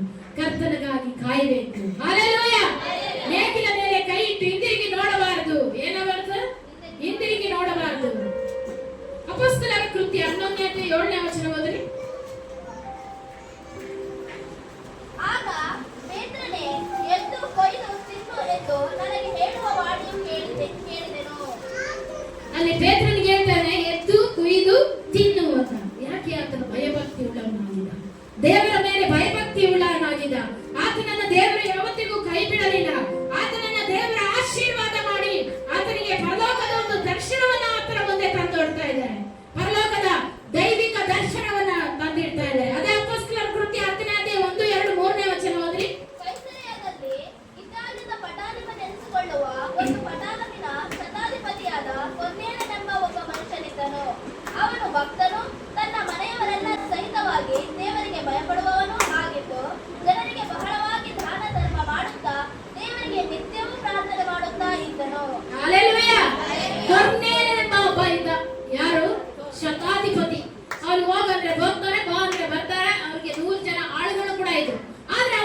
ಬಿಟ್ರೆ 5 ಸಲನೋ 6 ಸಲನೋ ಎಷ್ಟು ಬೇಕು ಅಷ್ಟು ತಿಂತೀವಿ.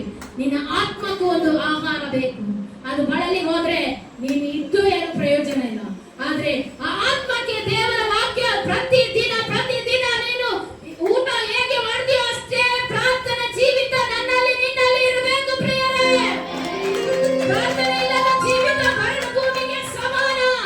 ಬೆಂಗಳೂರಲ್ಲಿ ಬೆಳೆದ ಮರ ಯಾವುದಕ್ಕೂ ಉಪಯೋಗ ಬರೋದಿಲ್ಲ. ಅದೇ ನೀರಾವರಿಯಲ್ಲಿ ಬೆಳೆದ ಫಲ ಕೊಡುತ್ತದೆ. ಯಾವಾಗ? ತಿಂಗಳು ಫಲ ಕೊಡುತ್ತದೆ. ತಿಂಗಳು ಕೃಪೆಯಿಂದ ನನ್ನ ಮೇಲೆ ಇಳಿಯಬೇಕು. ಪ್ರತಿ ತಿಂಗಳು ದೇವರ ಕೃಪೆ ನನ್ನ ನಿನ್ನ ಮನೆಯಲ್ಲಿ ನಿತ್ಯವೂ ಇರಬೇಕು ಪ್ರಿಯರೇ. ಹಲ್ಲೆಲೂಯಾ. ಪೇತ್ರ ನಂಬಿದರಿಂದ ಸೆರೆಮನೆಯಿಂದ ಸುಖವಾಗಿ ನಿದ್ದೆ ಮಾಡಿ ಆತನು ಹೊರಗಡೆ ಬರ್ತಾನೆ. ನಮಗೆ ಚಿಂತೆನೇ ಇಲ್ಲ. ಯಾಕೆ? ನನ್ನ ದೇವರು ಕಾಪಾಡ್ತಾನೆ. ದೂತರನ್ನು ಕಳಿಸಿ ನನ್ನನ್ನು ಕಾಪಾಡ್ತಾರೆ ಅಂತ ನಂಬಿಕೆ ಇತ್ತು. ಅದೇ ರೀತಿಯಲ್ಲಿ ದೂತನು ಬಂದು ಆತನನ್ನ ಸೆರೆಮನೆಯಿಂದ ಬಿಡುಗಡೆ ಮಾಡಿದ. ಹಲ್ಲೆಲೂಯಾ. ದೇವ ಭಕ್ತಿಯುಳ್ಳ ನನ್ನನ್ನು ದೇವರು ಕಾಪಾಡುತ್ತಾನೆಂಬ ಬಲವಾದ ನಂಬಿಕೆ ಅವನಲ್ಲಿತ್ತು. ಯಾರಲ್ಲಿತ್ತು? ದೇವರ ಭಕ್ತನಾಗಿದ್ದಂತ ನಾನು ನೀನು ನನ್ನನ್ನು ದೇವರು ಕಾಪಾಡ್ತಾರೆ ಅಂತ ನಂಬಿಕೆ ನಮ್ಮಲ್ಲಿರಬೇಕು. ಕರ್ತನು ಅವನ ನಂಬಿಕೆಯನ್ನು ಘನಪಡಿಸಿದನು. ನಿನ್ನ ನನ್ನ ನಂಬಿಕೆಯನ್ನು ದೇವರು ಘನಪಡಿಸುತ್ತಾರೆ. ಇಲ್ಲದ ಜಾಗದಲ್ಲಿ ಇರುವ ಹಾಗೆ ಮಾಡುವವನು ನನ್ನ ದೇವರು. ಏನೆಲ್ಲ ಹೋಗಿ ಕೈ ಸುಟ್ಕೊಳ್ತಾ ಇದೆಯಾ? ಅದೇ ದೇವರಲ್ಲಿ ಭಯಭಕ್ತಿಯಿಂದ ಪ್ರಾರ್ಥನೆ ಮಾಡಿ ಮುಂದೆ ಹೋಗು. ದೇವರೆಲ್ಲ ಮಾರ್ಗಗಳನ್ನು ಸರಳ ಮಾಡ್ತಾನೆ. ದೇವರ ಭಯಭಕ್ತಿಯಲ್ಲಿ ಇರ್ಬೇಕಷ್ಟೇ. ದೇವರ ಭಯಭಕ್ತಿಯಲ್ಲಿ ನಾನು ನೀನು ನಿಂತಾಗ ದೇವರು ಖಂಡಿತವಾಗಿ ನಮ್ಮನ್ನು ಕೈ ಬಿಡೋದಿಲ್ಲ. ಹಲ್ಲೆಲೂಯಾ. ಹಲ್ಲೆಲೂಯಾ. ತನ್ನ ದೂತರನ್ನು ಕಳಿಸಿ ತನ್ನ ಸಂಕೋಲೆಗಳಿಂದ ಕಳಚಿ ಬಿದ್ದವು. ಸೆರೆಮನೆಯ ಬಾಗಿಲು ತೆರೆದು ಅವನು ಬಿಡುಗಡೆ ಹೊಂದಿ ನಡೆದು ಹೊರಗೆ ಬಂದನು. ಯಾರು? ಪೇತ್ರನು ಧೈರ್ಯವಾಗಿ ನಿಂತ. ನೋಡಿ, ಅವನಿಗೆ ಧೈರ್ಯ ಇರಲಿಲ್ಲ. ಯಾರಿಗೆ? ಪೇತ್ರ. ಅಲ್ಲಿ ಬಾಳೆ ತುಕ್ಲ.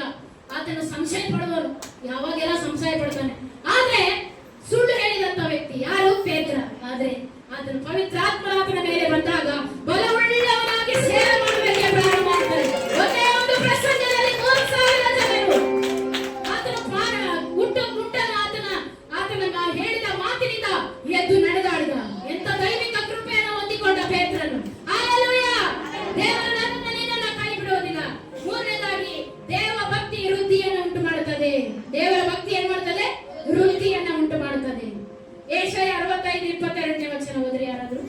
ಒಬ್ಬನು ಕಟ್ಟಿದ ಮನೆಯಲ್ಲಿ ಬೇರೊಬ್ಬನು ವಾಸಿಸಲು, ಒಬ್ಬನು ಮಾಡಿದ ತೋಟದ ಫಲವು ಇನ್ನೊಬ್ಬನಿಗೆ ವಶವಾಗದು. ಆಮೆನ್. ನನ್ನ ಜನರ ಆಯಸ್ಸು ವೃಕ್ಷದ ಆಯಸ್ಸಿನಂತಿರುವುದು. ನನ್ನ ಆಪ್ತರು ತಮ್ಮ ಕೈಕೆಲಸದ ಆಯುಧವನ್ನು ಪೂರಾ ಅನುಭವಿಸುವರು. ಹಲ್ಲೆಲೂಯಾ. ಅಲ್ಲಿ ಹೇಳ್ತಿದ್ದಾರೆ, ನಾನು ಕಟ್ಟಿದ ಮನೆಯಲ್ಲಿ ಇನ್ನೊಬ್ರು ವಾಸವಾಗಿದ್ದಾರೆ ಅಂದ್ರೆ ಅರ್ಥ ಏನ್ ಗೊತ್ತಾ? ಆ ಒಂದು ಆಶೀರ್ವಾದಕ್ಕೆ ನೀನು ನಾನು ಬಾಧ್ಯನಲ್ಲ ಅಂತ. ಇವತ್ತು ಅನೇಕರು ಮನೆ ಕಟ್ತಾರೆ, ಮನೆಯಲ್ಲಿ ಅವರು ವಾಸ ಮಾಡೋದೇ ಇಲ್ಲ. ಅದರ ಅರ್ಥ ಏನು? ನೀನು ಕಟ್ಟಿದ ಮನೆಯಲ್ಲಿ ನೀನೇ ವಾಸ ಮಾಡ್ಬೇಕು. ಅದೇ ದೇವರ ಆಶೀರ್ವಾದ. ನೀನು ಮಾಡಿದ ತೋಟದ ಫಲವನ್ನು ನೀನೇ ಅನುಭವಿಸಬೇಕು. ಬೇರೆಯವರು ಬಂದು ಆ ಫಲವನ್ನು ಅನುಭವಿಸಬಾರದು. ನಾನು ನೀನು ಮಾಡಿದ ತೋಟದಲ್ಲಿ ನನ್ನ ಫಲವನ್ನು ನಾನೇ ಅನುಭವಿಸುವಂತೆ ದೇವರು ಸಹಾಯ ಮಾಡ್ತಾರೆ. ಪೂರ ಅನುಭವಿಸುವಂತೆ, ಆದಾಯದ ಫಲವನ್ನ ಪೂರ ಅನುಭವಿಸುವಂತೆ ದೇವರು ಮಾಡ್ತಾರೆ. ಮುಂದೆ ಒಂದು ವಾಕ್ಯ ಓದ್ರಿ. ಅದು ಅವರು ವ್ಯರ್ಥವಾಗಿ ದುಡಿಯರು, ಅವರಿಗೆ ಹುಟ್ಟುವ ಮಕ್ಕಳು ಘೋರ ವ್ಯಾಧಿಗೆ ಗುರಿಯಾಗರು. ಆಮೆನ್. ವ್ಯರ್ಥವಾಗಿ ದುಡಿಯೋದಿಲ್ಲ, ಅವರಿಗೆ ಹುಟ್ಟುವ ಮಕ್ಕಳು ಘೋರ ವ್ಯಾಧಿಗೆ ಗುರಿಯಾಗೋದಿಲ್ಲ. ನಿನ್ನ ನನ್ನ ಮಕ್ಕಳು ಘೋರವಾದಂತ ವ್ಯಾಧಿಗೆ ಗುರಿಯಾಗೋದೇ ಇಲ್ಲ. ಹಲ್ಲೆಲೂಯಾ. ಹಲ್ಲೆಲೂಯಾ. 2 ಪೂರ್ವಕಾಲ ವೃತ್ತಾಂತ 26ನೇ ಅಧ್ಯಾಯ 5ನೇ ವಚನ ಓದ್ರಿ.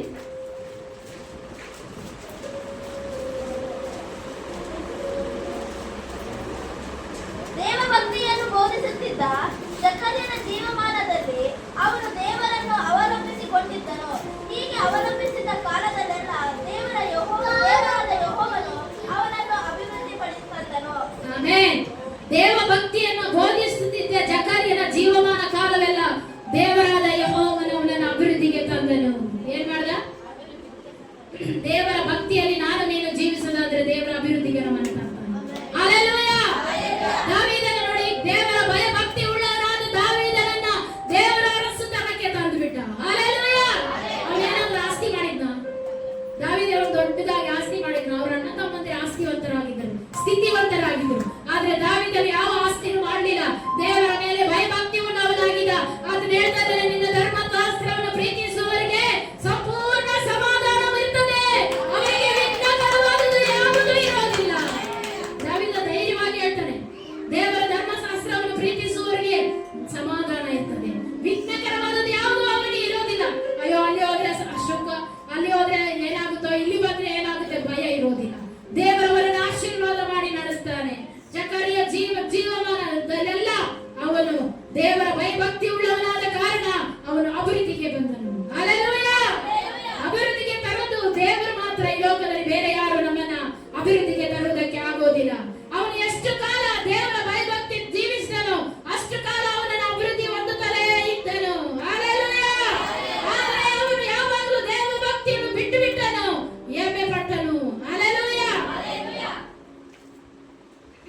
ಅದೇ 26ನೇ ಅಧ್ಯಾಯ 2 ಪೂರ್ವಕಾಲ ವೃತ್ತಾಂತ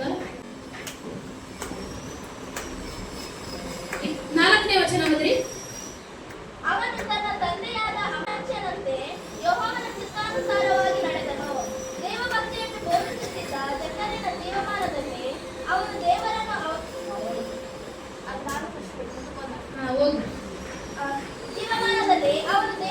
ಅವಲಂಬಿಸಿಕೊಂಡಿದ್ದನು. ಹೀಗೆ ಅವಲಂಬಿಸಿದ್ದ ಕಾಲದಲ್ಲೆಲ್ಲ ದೇವರಾದ ಯೆಹೋವನು ಅವನನ್ನು ಅಭಿವೃದ್ಧಿಗೆ ತಂದನು. Hallelujah, hallelujah, hallelujah. ಹಲ್ಲೆಲೂಯಾ. ಯೆಹೂದ್ಯ ಎಂಬಾಕೆ ಅವನ ತಾಯಿ. ಅವನು ತನ್ನ ತಂದೆಯಾದ ಅಮಾಚ್ಯನ ಅಂತೆ ಯೆಹೋವನ ಚಿತ್ತಾನುಸಾರವಾಗಿ ನಡೆದನು. ದೇವ ಭಕ್ತಿಯನ್ನು ಬೋಧಿಸುತ್ತಿದ್ದ ಜಕರ್ಯ ಜೀವಮಾನದಲ್ಲಿ ಅವರು ದೇವರನ್ನು ಅವಲಂಬಿಸಿಕೊಂಡಿದ್ದ ಹಾಗೆ ಈಗ ಅವನು ಅವಲಂಬಿಸಿದ ಕಾಲವೆಲ್ಲ ದೇವರಾದ ಯೆಹೋವನ ಅವನಿಗೆ ಅಭಿವೃದ್ಧಿಗೆ ತಂದನು. ಯಾವಾಗ ಭಯಭಕ್ತಿಯಿಂದ ಇದ್ದನೋ ಹಾಗೆಲ್ಲ ಅವನ ಅಭಿವೃದ್ಧಿಗೆ ದೇವರು ತಂದನು. ಉಜ್ಜೀವನನ ನಾವು ನೋಡೋಣ. ಉಜ್ಜೀವನಕ್ಕೆ ಅದೇ ಅಧ್ಯಾಯದ 16ನೇ ವಚನ ಓದ್ರಿ. ಆದರೆ ಅವನು ಬಲಿಷ್ಠನಾದ ಮೇಲೆ ಗರ್ವಿಷ್ಠನಾಗಿ ಭ್ರಷ್ಟನಾದನು. ತನ್ನ ದೇವರಾದ ಯೆಹೋವನಿಗೆ ದ್ರೋಹಿಯಾಗಿ ಧೂಪವೇದಿಯ ಮೇಲೆ ತಾನೇ ಧೂಪ ಹಾಕಬೇಕೆಂದು ಯೆಹೋವನ ಆಲಯದೊಳಕ್ಕೆ ಹೋದನು. ಹಲ್ಲೆಲೂಯಾ. ಉಜ್ಜೀಯನು ದೇವರ ಭಯಭಕ್ತಿಯಲ್ಲಿದ್ದಾಗ ದೇವರ ಅವನನ್ನು ಅಭಿವೃದ್ಧಿಗೆ ತಂದ. ಆದ್ರೆ ಅವನಿಗೆ ಬರ್ತಾ ಬರ್ತಾ ಅಭಿವೃದ್ಧಿ ಬಂದ ಹಾಗೆ ಅವನು ಹೆಚ್ಚಿದ ಹಾಗೆ ಗರ್ವಿಷ್ಠನಾದ, ಏನಾದ? ಬಲಿಷ್ಠನಾದ ಮೇಲೆ ಗರ್ವಿಷ್ಠನಾಗಿ ಭ್ರಷ್ಟನಾದನು. ತನ್ನ ದೇವರಾದ ಯೆಹೋವನಿಗೆ ದ್ರೋಹಿಯಾದನು. ನೋಡಿ, ದೇವರು ಅಭಿವೃದ್ಧಿ ತರ್ತಾರೆ. ತಂದ ಮೇಲೆ ನಾನು ನಿನ್ನ ಜೀವಿತ ಹೇಗೆ ಇರುತ್ತೆ? ಭಯಭಕ್ತಿಯಿಂದ ಇರ್ತೀವ, ಹಾಗೆ ಗರ್ವಿಷ್ಠರಾಗಿ ಭ್ರಷ್ಟರಾಗ್ತೀವ. ದೇವರು ಭ್ರಷ್ಟರಾದ್ರೆ ಅವನು ಏನ್ ಮಾಡಿದ್ರು ಅಂದ್ರೆ ಅವನ ಜೀವಮಾನವೆಲ್ಲ ಕುಷ್ಠರೋಗಿಯಾಗಿಯೇ ಇದ್ದನು. ಹಲ್ಲೆಲೂಯಾ. ದೇವರ ಮುಂದೆ ತಗ್ಗಿಸುವುದು ಗೊತ್ತು, ದೇವರಿಗೆ ಎತ್ತೋದು ಗೊತ್ತು. ದೇವರ ಮುಂದೆ ನಾವು ಏನು ಮಾಡೋದಕ್ಕೆ ಆಗೋದಿಲ್ಲ ಪ್ರಿಯರೇ. ದೇವರಿಗೆ ಭಯಭಕ್ತಿ ಉಳ್ಳವರಾಗಿದ್ದಾಗ ನೀನು ನಾನು ಮಾಡುವ ಎಲ್ಲಾ ಕಾರ್ಯಗಳಲ್ಲಿ ದೇವರು ಸಫಲವನ್ನು ತರ್ತಾನೆ. ಹೋದವಾರ ವಾಕ್ಯ ಕೇಳಿದ್ವಿ, ದೇವರು ನಿನ್ನ ಎಲ್ಲಾ ಕಾರ್ಯಗಳಲ್ಲಿ ಸಫಲತೆಯನ್ನು ತರ್ತಾನೆ. ಆ ದಿನ ನೀನು ಹೇಳ್ಬೇಕು, ದೇವರೇ ನಾನು ಈ ದಿನ ನಿನ್ನ ವಾಕ್ಯವನ್ನು ಕೇಳಿದ್ದೇನೆ, ಈ ತಿಂಗಳೆಲ್ಲ ನನಗೆ ನಿನ್ನ ಸಫಲತೆಯನ್ನು ಕೊಡು. ಎಲ್ಲ ಪ್ರಯತ್ನಗಳಲ್ಲಿ ನಿನ್ನ ಸಫಲವನ್ನು ಕೊಡು ದೇವರೇ. ನಿತ್ಯ ವಾಕ್ಯವನ್ನು ಉಚ್ಚರಿಸಬೇಕು. ಇವತ್ತು ಬೆಳಗ್ಗೆ ವಾಕ್ಯ ಹೇಳ್ತಾ ಇದ್ರು, ಜ್ಞಾನೋಕ್ತಿ 6ನೇ ಅಧ್ಯಾಯ 22ನೇ ವಚನ ಓದ್ರಿ. ಅಲ್ಲಿ ವಾಕ್ಯ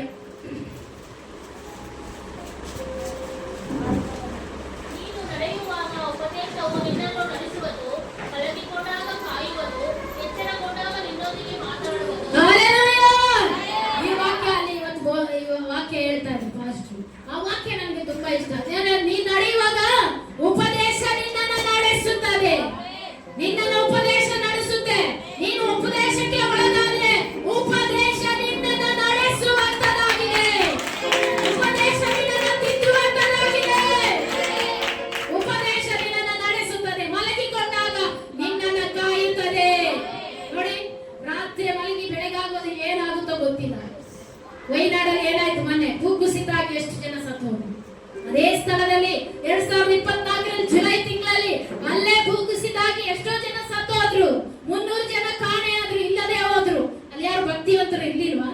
ಎಲ್ಲ ಪಾಪಿಷ್ಟ್ರಿದ್ರ? ಭಕ್ತಿವಂತರು ಇದ್ರು ಅಲ್ಲಿ. ಆದ್ರೆ ದೇವರು ಅಲ್ಲಿಂದ ಕಾಪಾಡಿದ ದೇವರು ಇವತ್ತು ನನ್ನನ್ನು ನಿನ್ನನ್ನ ಕಾಪಾಡಿದ್ದಾರೆ. ಭಕ್ತಿವಂತರನ್ನ ಅದೇನಂತೆ?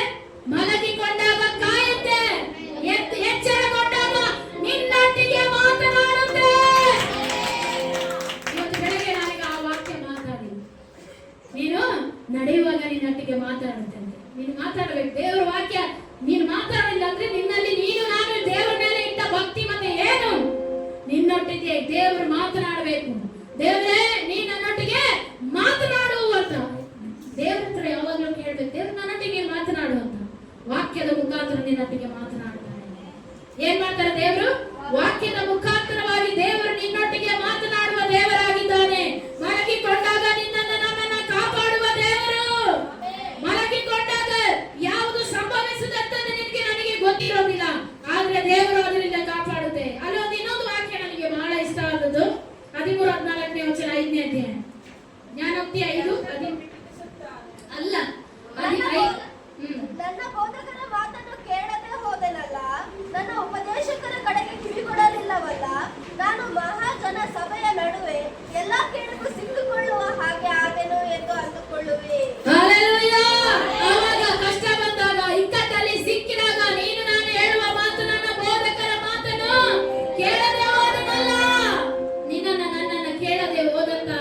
ಸ್ಥಿತಿ ಬರಬಾರದು. ಬೋಧಕರ ಮಾತನ್ನು ಕೇಳದೆ ಹೋದನಲ್ಲ, ನನ್ನ ಉಪದೇಶದ ಕಡೆಗೆ ಕಿವಿಗೊಡಲಿಲ್ಲವಲ್ಲ, ನಾನು ಮಹಾಜನ ಸಭೆಯ ನಡುವೆ ಎಲ್ಲಾ ಕೇಳಿಗೆ ಸಿಕ್ಕಿಕೊಳ್ಳುವ ಹಾಗೆ ಆದೆನು ಎಂದು ಅಂದುಕೊಳ್ಳುವಿ. ನಾನು ನೀನು ದೇವರ ಉಪದೇಶಕ್ಕೆ ಕಿವಿಗೊಡದೆ ದೇವರ ಉಪದೇಶವನ್ನು ಮೀರಿ ನಡೆಯುವಾಗ ಮಹಾಜನಗಳ ಮಧ್ಯೆ ಸಿಕ್ಕಾಕೊಳ್ತೀವಿ. ಆಗ ನಾನು ನೀನು ಏನು ಮಾಡೋದಕ್ಕಾಗೋದಿಲ್ಲ. ದೇವರು ನಿನ್ನನ್ನು ಕಾಪಾಡಬೇಕಂದ್ರೆ ದೇವರ ಭಕ್ತಿ ಕಡೆಗೆ ದೇವರ ಭಕ್ತಿ ಕಡೆಗೆ ನಡೆಯಬೇಕು. ಆದ್ರೆ ಅವನು ಉಜ್ಜಿಯನ್ ಏನ್ ಮಾಡ್ದ? ಆದ್ರೆ ಅವನು ಯಾವಾಗಲೂ ದೇವ ಭಕ್ತಿಯನ್ನು ಬಿಟ್ಟು ಬಿಟ್ಟನು, ಹೆಮ್ಮೆ ಪಟ್ಟ. ನಾನೇನ್ ಕಡಿಮೆ, ನನಗೇನ್ ಕಡಿಮೆ ಅನ್ನೋಸ್ತರ ಆದ. ಆದ್ರೆ ನೀನು ಎಷ್ಟು ದೇವರಲ್ಲಿ ತಗ್ಗುತ್ತೀಯೋ ದೇವರು ಅಷ್ಟೇ ಮೇಲೆ ಕೇಳ್ತಾನೆ. Hallelujah, hallelujah. ತಗ್ಗಲ್ಪಡಬೇಕು ದೇವರನ್ನ, ನಾವು ತಗ್ಗಲ್ಪಡಬೇಕು. ದೇವರು ನನ್ನಲ್ಲಿ ಹೆಚ್ಚಬೇಕು. ಪ್ರತಿದಿನ ದೇವರ ಭಕ್ತಿ ನನ್ನಲ್ಲಿ ವೃದ್ಧಿ ಆಗಬೇಕು. ನಾನು ಎಂಬ ಅಹಂಕಾರ ಮುರಿಬೇಕು.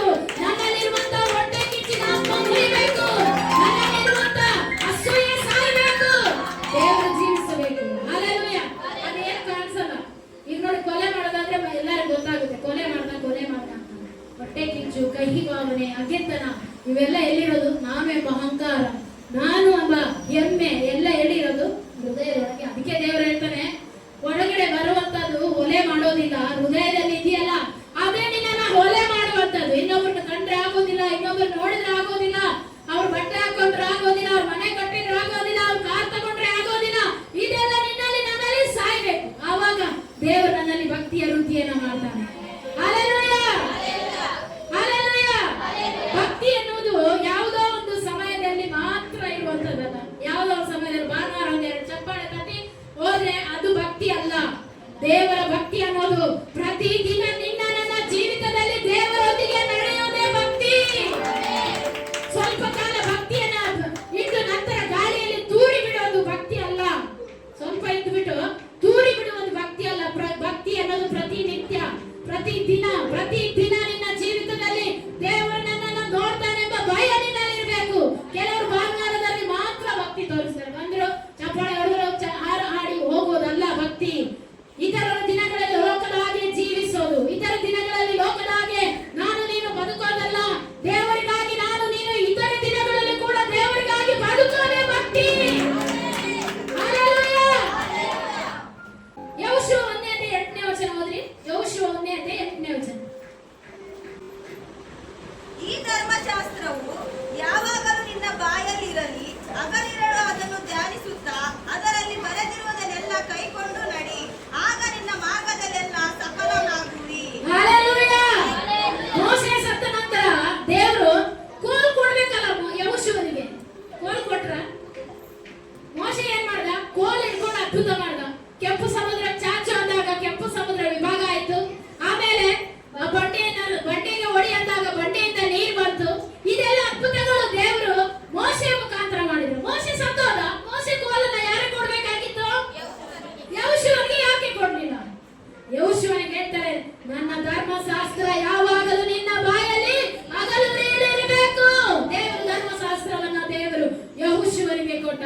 ಆ ಧರ್ಮಶಾಸ್ತ್ರವನ್ನ ಇದ್ದು ಆತನು ಯುದ್ಧಕ್ಕೆ ಹೋಗುವಾಗ ಆತನು ಹೇಳ್ತಾನೆ, ಸೂರ್ಯನೇ ಕಿಬ್ಯರಾನಿನಲ್ಲಿ, ಚಂದ್ರನೇ ಅಯ್ಯಲೋನಿನ ತಗ್ಗಿನಲ್ಲಿ ನಿಲ್ಲಿರಿ ಅಂದಾಗ ಅಲ್ಲೇ ನಿಂತಂತೆ. ಒಂದು ದಿನ ಇಲ್ಲ, ಯುದ್ಧ ಮುಗಿಯೋವರೆಗೂ ಅಲ್ಲೇ ನಿಂತು. ಯಾಕೆ?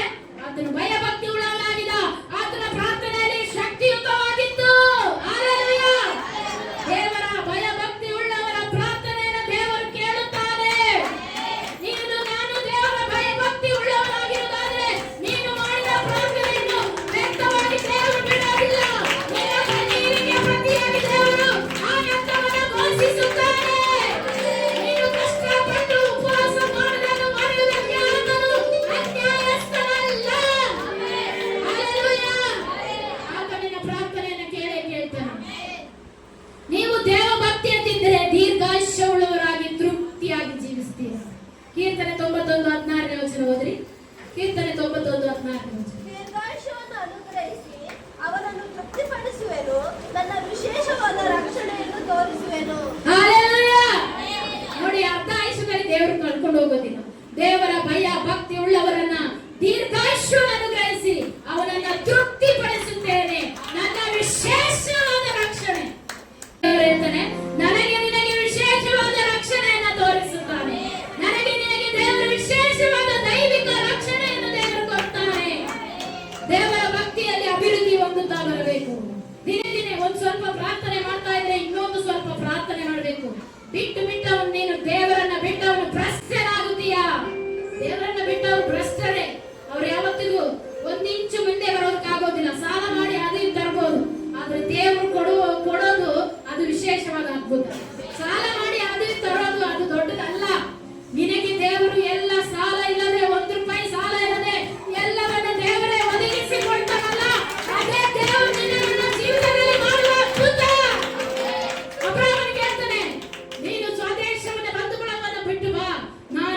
ತೋರಿಸುವ ದೇಶದಲ್ಲಿ ನಿನ್ನನ್ನು ಅಭಿವೃದ್ಧಿ ಮಾಡ್ತೇನೆ.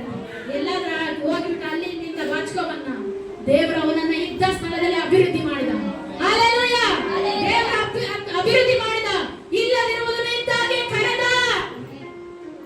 ಬಜ್ಜೆಯಾದಂತ ಸಾರಳು ಅಳುವುದನ್ನ ದೇವರು ಮರಿಲಿಲ್ಲ. ಆಕೆಗೆ ಹೇಳ್ತಾನೆ 90 ವಯಸ್ಸಾಗಿದ್ರು ಕೂಡ ಆಕೆಯ ಜೀವಿತದಲ್ಲಿ ಒಂದು ಗರ್ಭ ಫಲವನ್ನು ಇಟ್ಟನು. ನಿನ್ನ ನನ್ನ ಸಂತತಿಯನ್ನು ದೇವರ ಆಶೀರ್ವಾದ ಮಾಡಬೇಕಂದ್ರೆ ದೇವರಿಂದ ಅಲ್ಲ, ನಿನ್ನಿಂದಲೇ ಅದ್ಭುತ ಮಾಡ್ತಾರೆ. ಹಲ್ಲೆಲೂಯಾ. ನೀನು ನಾನೇ ಒಂದು ದೇವರ ದೃಷ್ಟಿಯಲ್ಲಿ ಅದ್ಭುತವಾದವರು. ಹಲ್ಲೆಲೂಯಾ. ದೇವರು ಯಾವತ್ತೂ ನಿನ್ನನ್ನು ಕೈ ಚಾಚುವ ಹಾಗೆ ಮಾಡೋದಿಲ್ಲ, ಕೈ ಎತ್ತಿ ಕೊಡುವಾಗ ದೇವರು ಮಾಡ್ತಾರೆ. ಹಲ್ಲೆಲೂಯಾ. ನಾನು ನೀನು ಭಿಕ್ಷಕರಲ್ಲ, ದೇವರ ದೃಷ್ಟಿಯಲ್ಲಿ ಬೇಡುವ ಪ್ರತಿಯೊಬ್ಬರನ್ನು ಕೊಡುವ ಹಾಗೆ ಮಾಡ್ತಾರೆ. ಹಲ್ಲೆಲೂಯಾ. ದೇವರು ವಾಕ್ಯ ಹೇಳ್ತದೆ, ಪ್ರತಿ ಒಬ್ಬೊಬ್ಬರು ದೇವರು ಏನನ್ನ ಬಿತ್ತುತ್ತಾರೆ ಅದನ್ನು ಕೊಯ್ಯಲೇಬೇಕು. ನೀನು ಒಳ್ಳೆದನ್ನ ಬಿತ್ತಿದ್ಯಾ, ಒಳ್ಳೆದನ್ನ ಕುಯ್ದೀಯ. ಕೆಟ್ಟದನ್ನ ಬಿತ್ತಿದ್ರೆ ಕೆಟ್ಟದಕ್ಕೆ ಪ್ರತಿಯಾಗಿ ಕೆಟ್ಟದನ್ನೇ ಕೊಯ್ದು. ಇವತ್ತು ಅನೇಕರು ಏನ್ ಮಾಡ್ತೀವಿ ಅಂದ್ರೆ ಮನುಷ್ಯರ ಮೇಲೆ ಅವಲಂಬಿತರು, ಅವರೇ ದೇವರಾಗ್ಬಿಟ್ಟಿದ್ದಾರೆ. ಮನುಷ್ಯರನ್ನು ಆಶ್ರಯಿಸಬೇಡ, ಮಾನವನ ನೆಚ್ಚಬೇಡ. ಅವನು ಸಹಾಯ ಮಾಡೋ ಶಕ್ತನಲ್ಲ.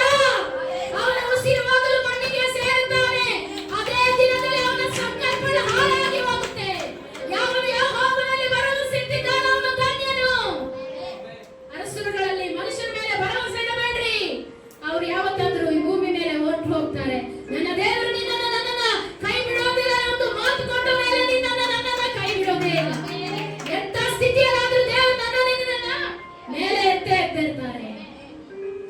ಎಂತ ಸ್ಥಿತಿಯಲ್ಲಿ ಆಗಿರಲಿ, ಸಾಲಗಾರನೇ ಆಗಿರು, ದೇವರ ಜೊತೆ ನಿನ್ನ ಒಡಂಬಡಿಕೆ ಹೇಗಿರುತ್ತೆ, ದೇವರ ಜೊತೆ ನಿನ್ನ ಪ್ರಾರ್ಥನಾ ಜೀವಿತ ಹೇಗಿದೆ, ನೀನು ನಾನು ಭಕ್ತಿ ತೋರಿಸುವ ಜೀವಿತ ಹೇಗಿದೆ, ಅದನ್ನು ನಾನು ನೀನು ಪರೀಕ್ಷೆ ಮಾಡಿಕೊಂಡಾಗ ದೇವರು ಖಂಡಿತವಾಗಲೂ ನಿನ್ನ ಮೇಲೆ ಕೆತ್ತುತ್ತಾನೆ. ಹಲ್ಲೆಲೂಯಾ. ವೈರಿಗಳ ಮುಂದೆ ನಿನಗೋಸ್ಕರ ಔತಣವನ್ನ ಸಿದ್ಧ ಮಾಡಿದ್ದಿ. ಏನ್ ಮಾಡಿದ್ದಿ? ವೈರಿಗಳ ಮುಂದೆ. ನೀನು ವೈರಿಗಳಿಗಿಂತ ನಿನ್ನನ್ನು ಉನ್ನತ ಸ್ಥಿತಿ. ಹಲ್ಲೆಲೂಯಾ. ನಿನ್ನ ನಾಡುಕೋರ ಮಧ್ಯದಲ್ಲಿ, ಹೀಯಾಳಿಸಿದವರ ಮಧ್ಯದಲ್ಲಿ, ಅವಮಾನಪಡಿಸಿದವರ ಮಧ್ಯದಲ್ಲಿ, ನಿಂದಿಸಿದವರ ಮಧ್ಯದಲ್ಲಿ ನಿನ್ನನ್ನು ತಲೆ ಎತ್ತಿ ನಿಲ್ಲುವಾಗೆ ದೇವರು ಮಾಡ್ತಾನೆ. ಹಲ್ಲೆಲೂಯಾ. ಇವತ್ತೆಲ್ಲರೂ ಆಡ್ಕೋಬಹುದು, ನಿನ್ನ ಸ್ಥಿತಿಯನ್ನು ನೋಡಿ ಆಡ್ಕೋಬಹುದು, ನಿನ್ನ ಪರಿಸ್ಥಿತಿಯನ್ನು ನೋಡಿ ಆಡ್ಕೋಬಹುದು. ಇವರು ಮೇಲೆ ಬರೋದಿಲ್ಲ ಎಂಬುದಾಗಿ ಅವರು ಹೇಳಿರ್ಬೋದು. ನನ್ನ ದೇವರು ಅಲ್ಲಿಂದಲೇ ಮೇಲಕ್ಕೆ ಬರ್ತಾನೆ. ಹಲ್ಲೆಲೂಯಾ. ನನಗೂ ಹೇಳಿದನು, ನಾನು ಸಭೆಯನ್ನು ಕಟ್ಟೇ ಕಟ್ಟುತ್ತಾನೆ. ಆ ಸಮಯ ಬಂದಾಗ ದೇವರು ಖಂಡಿತವಾಗಿ ಕಟ್ಟುತ್ತಾನೆ. ಆತನ ಮಾತು ಕೊಟ್ಟು ತಪ್ಪುವುದಕ್ಕೆ ಮನುಷ್ಯನಲ್ಲ. ಆತನ ದೇವರಾಗಿದ್ದಾನೆ. ಆತನ ದೇವರಾಗಿದ್ದಾನೆ. ಮಾತು ಕೊಟ್ಟ ಮೇಲೆ ನೆರವೇರಿಸದೆ ಬಿಡೋದಿಲ್ಲ. ಈ ಸ್ಥಳವನ್ನು ದೇವರು ಸ್ವಾಧೀನ ಮಾಡಿಕೊಳ್ಳುವುದಕ್ಕೆ ದೇವರು ಖಂಡಿತವಾಗಿ ಕೃಪೆ ಕೊಟ್ಟೇ ಕೊಡುತ್ತಾರೆ. ಹಲ್ಲೆಲೂಯಾ. ಮತ್ತಾಯ ಬರೆದ ಸುವಾರ್ತೆ 10ನೇ ಅಧ್ಯಾಯ 30-31 ವಚನ ಓದ್ರಿ. ಮತ್ತಾಯ 10:30-31. ನಿಮ್ಮ ತಲೆ ಕೂದಲುಗಳು ಸಹ ಎಲ್ಲವೂ ಎಣಿಕೆಯಾಗಿವೆ. ಆದುದರಿಂದ ಹೆದರಬೇಡಿರಿ, ಬಹಳ ಗುಬ್ಬಗಳಿಗಿಂತ ನೀವು ಹೆಚ್ಚಿನವರು. ಹಲ್ಲೆಲೂಯಾ. ನಮ್ಮ ತಲೆ ಕೂದಲು ಕೂಡ ಒಂದೊಂದು ಕೂಡ ದೇವರ ಎಣಿಕೆಯಲ್ಲಿ ನಿಂತಿದೆ. ನಾವಂತೀವಿ ಆದ್ರೆ ದೇವರ ಭಕ್ತಿಯನ್ನು ಬಿಡ್ಲಿಲ್ಲ. ಯಾರನ್ನು ಬಿಡ್ಲಿಲ್ಲ? ತಾಯಿ, ತಂದೆ, ಅಣ್ಣ, ತಮ್ಮ ಎಲ್ಲರನ್ನು ಬಿಟ್ಟ. ದೇವರನ್ನ ಮಾತ್ರ ಬಿಡ್ಲಿಲ್ಲ. ಯಾಕೋಬ ಅದಕ್ಕೆ ಆತನ 100ರಷ್ಟು ಫಲವನ್ನು ಕೊಯ್ದ. ಹಲ್ಲೆಲೂಯಾ. ಇಸಾಕನ ನೋಡಿ 100ಕ್ಕೆ ಆ ಒಂದು ಬರಡು ಭೂಮಿಯಲ್ಲಿ ಒಂದು ಬೀಜವನ್ನು ಬಿತ್ತಿ 100ಕ್ಕೆ ಫಲ ಕೊಯ್ದ. ಯಾಕೆ? ಆತನಿಂದ ನಂಬಿಕೆ. ನನ್ನ ದೇವರು, ನನ್ನ ತಂದೆಯೊಂದಿಗೆ ಇದ್ದ ದೇವರು ಈಗಲೂ ನಿನ್ನ ಸಂಗಡ ಇದ್ದಾನೆ. ನಿನಗೆ ನಂಬಿಕೆನೇ ಇಲ್ಲ, ಅದಕ್ಕೆ ಬಾಯಿನ ತೆರೆಯಲ್ಲ, ಕೈಯನ್ನು ತೆಗೆಯಲ್ಲ. ಯಾಕೆ? ದೇವರು ನನ್ನ ಜೊತೆ ಇದ್ದಾನೆ ಅನ್ನೋದಕ್ಕೆ ಎಷ್ಟು ಸಂತೋಷ ಗೊತ್ತಾ? ಯಾರಲ್ಲೂ ಇಲ್ಲದವರು, ಅಗಮ್ಯವಾದ ಬೆಳಕಿನಲ್ಲಿ ವಾಸ ಮಾಡುವ ದೇವರು. ಮೊದಲು ಎಲ್ಲಿದ್ದ? ಜಲ ಸಮೂಹಗಳ ಮಧ್ಯದಲ್ಲಿ ಚಲಿಸುತ್ತಿದ್ದ ದೇವರಾತ್ಮನು ಎಲ್ಲಿ ಬಂದ? ಇಸ್ರಾಯೇಲರ ಮಧ್ಯದಲ್ಲಿ ಮೇಘಸ್ತಂಭವಾಗಿ ಇಳಿದು ಬಂದ. ಆ ಮೇಘಸ್ತಂಭದಲ್ಲಿ ಇಳಿದು ಬಂದ ದೇವರು ಗುಡಾರಗಳಲ್ಲಿ ಮಂಜೂಷವನ್ನು ಇಳಿದು ಬಂದ ದೇವರು ಇವತ್ತು ನಿನ್ನ ಹೃದಯದಲ್ಲಿ ವಾಸವಾಗಿದ್ದಾನೆ. ನಿನ್ನಲ್ಲಿ ಆ ಸೌಂಡೇ ಇಲ್ಲ, ಮಾತೇ ಬರ್ತಾ ಇಲ್ಲ, ಬಾಯಿ ಮುಚ್ಚಲ್ಪಟ್ಟಿದ್ದಾರೆ. ಸೈತಾನ್ ಬಾಯಿ ತೆರಿಬೇಡ. ದೇವರು ನಿನ್ನ ಹೃದಯದಲ್ಲಿದ್ದ. ಎಲ್ಲಿದ್ದ?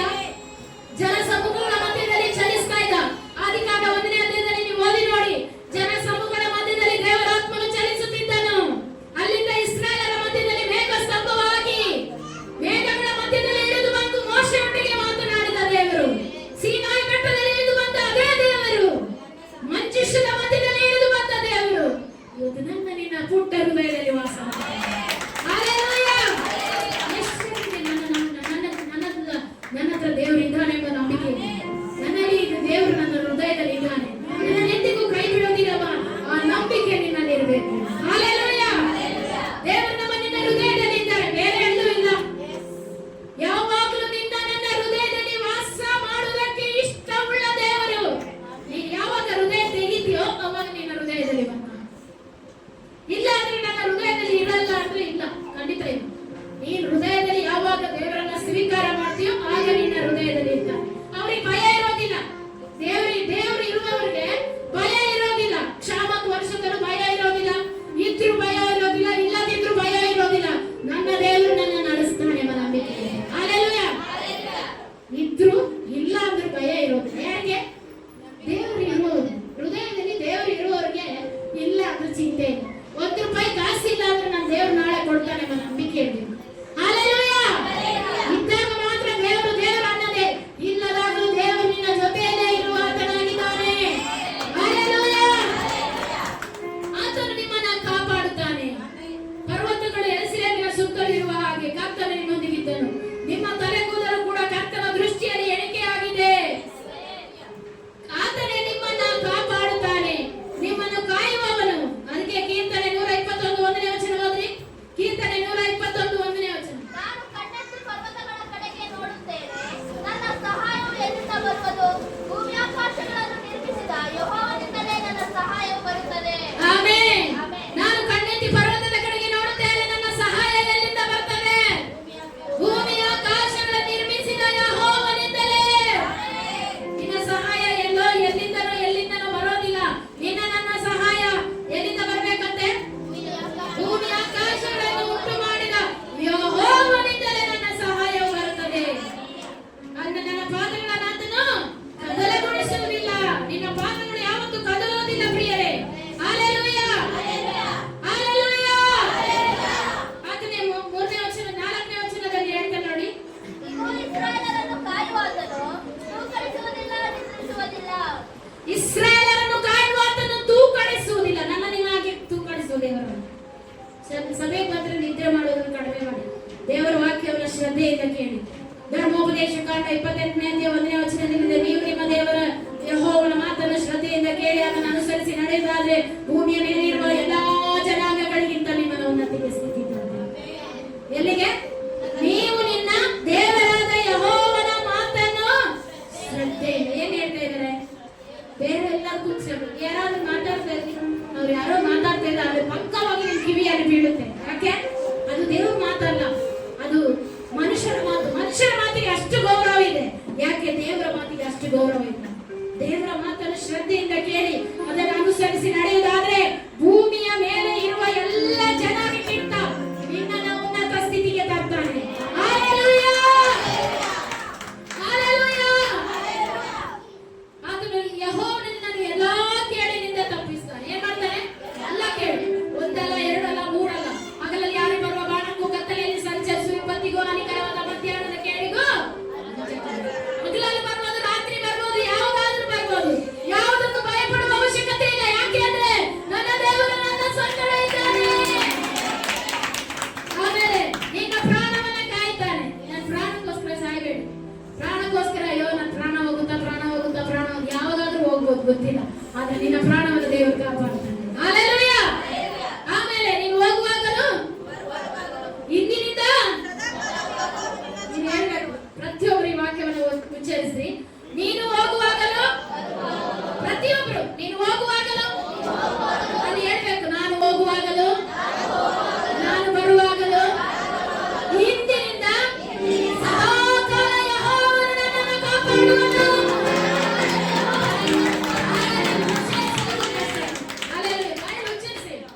ನಾನು ಹೋಗುವಾಗಲೂ, ನಾನು ಬರುವಾಗಲೂ, ಇಂದಿನಿಂದ ಸದಾಕಾಲ ನನ್ನನ್ನು ಕಾಪಾಡುವನು.